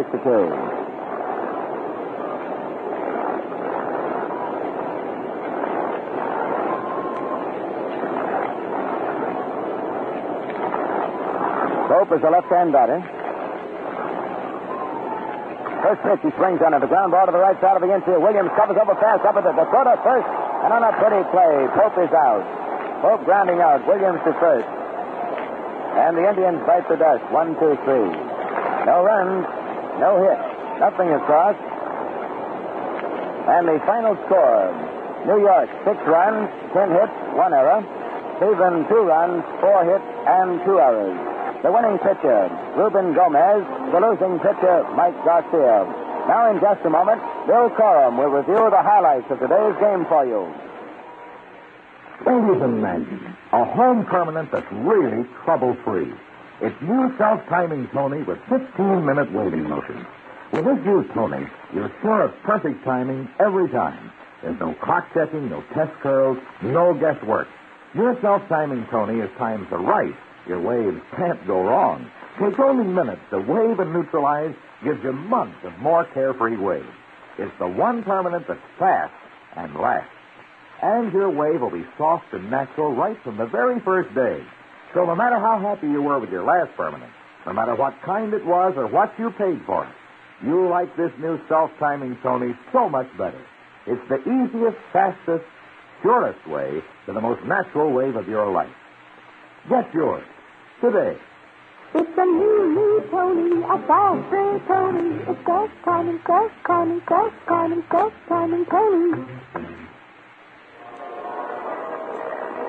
Well, the players stop the presses and lead all news, I guess, of this 3rd World Series game here in beautiful Municipal Stadium in Cleveland before this great crowd this afternoon was that the Indians finally got Dusty Rhodes out.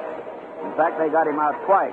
Ray Norleski fanning, and then Don Murphy at last time he was at bat in the 9th inning, the last out of the Giants.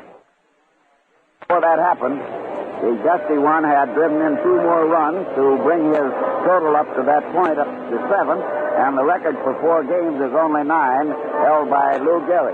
So he was still in there swinging when he went up to pinch hit, and in the season, and in this series, as a pinch hitter, he's gone 18 for 48, and that is some pinch hitting. And Ruben, I've been thinking that Gomez was quite a pitcher out there this afternoon. I don't know for sure that when the Indians put on their little stir there in the 8th inning, DeRocha would have had to take him out. But, of course, he's got such a tremendous bullpen, and that one fellow particularly with the where-to-go ball that finished up, nobody hits him when he's like this much. Tony Cuccinelli was over in Brooklyn sitting with Tom Sheehan scouting the Giants, one of those games over in Brooklyn, and Hoyt came in, Wilhelm, and Fresco Thompson, some of them sitting there, and they were watching this ball. If you ever notice it and see Western try to catch it, you have to jump at it. That knuckleball just goes everywhere and anywhere. So Thompson said to Cuccinelli, said, Tony, maybe you better not knock their starting pitcher out. And that's the way Wilhelm finished up here this afternoon for Gomez. It was a laughing game for the Giants, you might say. And right now it would look very much as if they have the Indians well on the run, even here in their home teepee, their own wigwam. They didn't look very good. Their pitching wasn't too strong. Mike Garcia, the big bear, just didn't have it this afternoon. And after Rhodes came in his daily act, replacing Irving at the bat and made his big pinch hit, driving in the 2 runs, well, that was pretty much the ball game. Of course, Dick Wirtz finally found out how to get a ball over Willie Mays' head. He hit it over the fence for a tremendous home run. The ball was really tattooed, and that's one way the Indians can keep from leaving men on bases. As things stand now, they've left more men on bases in this series than some armies have soldiers. They have loaded them up and 2 on and 1 on right through the series, but it seems almost impossible for them to get the big hit when they need it. And they needed it badly this afternoon because the Giants had their hitting clothes on right down the line. They were whacking that ball solidly. Little Willie Mays came up with 3 rousing hits, good, clean hits, and Dark and all the gang, Mueller, the whole bunch, were hitting that ball very well. Whitey Lockwood and Wes Westrom driving in a run. And it was a team victory for the Giants with a very fine pitching job by Gomez. And, of course, now tomorrow DeRocher can duplicating anything. He's got some other pretty good pitchers in there, and he could use them 2 or 3 at a time or anything he wants to now. I don't know when an American League team, a National League team ever won 4 straight from an American League team in the World Series. I would have to go clear back to 1914, the Athletics and Braves, so it probably has happened since, but it's been a long time. Now, this broadcast is authorized under broadcasting rights granted by the Commissioner of Baseball solely for the entertainment of our listening audience, and any publication, rebroadcast, or other use of the descriptions and accounts of this game without the express consent of the Commissioner is prohibited.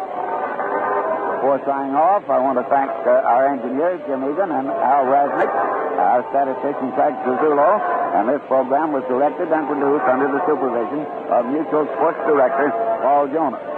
Now, don't forget, tomorrow we bring you the 4th game of the 1954 World Series from this same Municipal Stadium in Cleveland. Make a note that we'll be on the air at 12:45 p.m. Eastern Standard Time, the same as today. Until then, folks, smooth sailing, smooth shaving, and good afternoon from your host, the Gillette Safety Razor Company, and yours in sports, Bill Call. This is Mutual, the radio network for all America. WDN, the Chicago Tribune Station, your exclusive World Series station. We wish to thank Arcady Farms Milling Company, sponsors of the Market Reporter, with Butch Davis, for relinquishing their time today to bring you the World Series games. Stay tuned for the Walgreen News following the World Series roundup on WGN.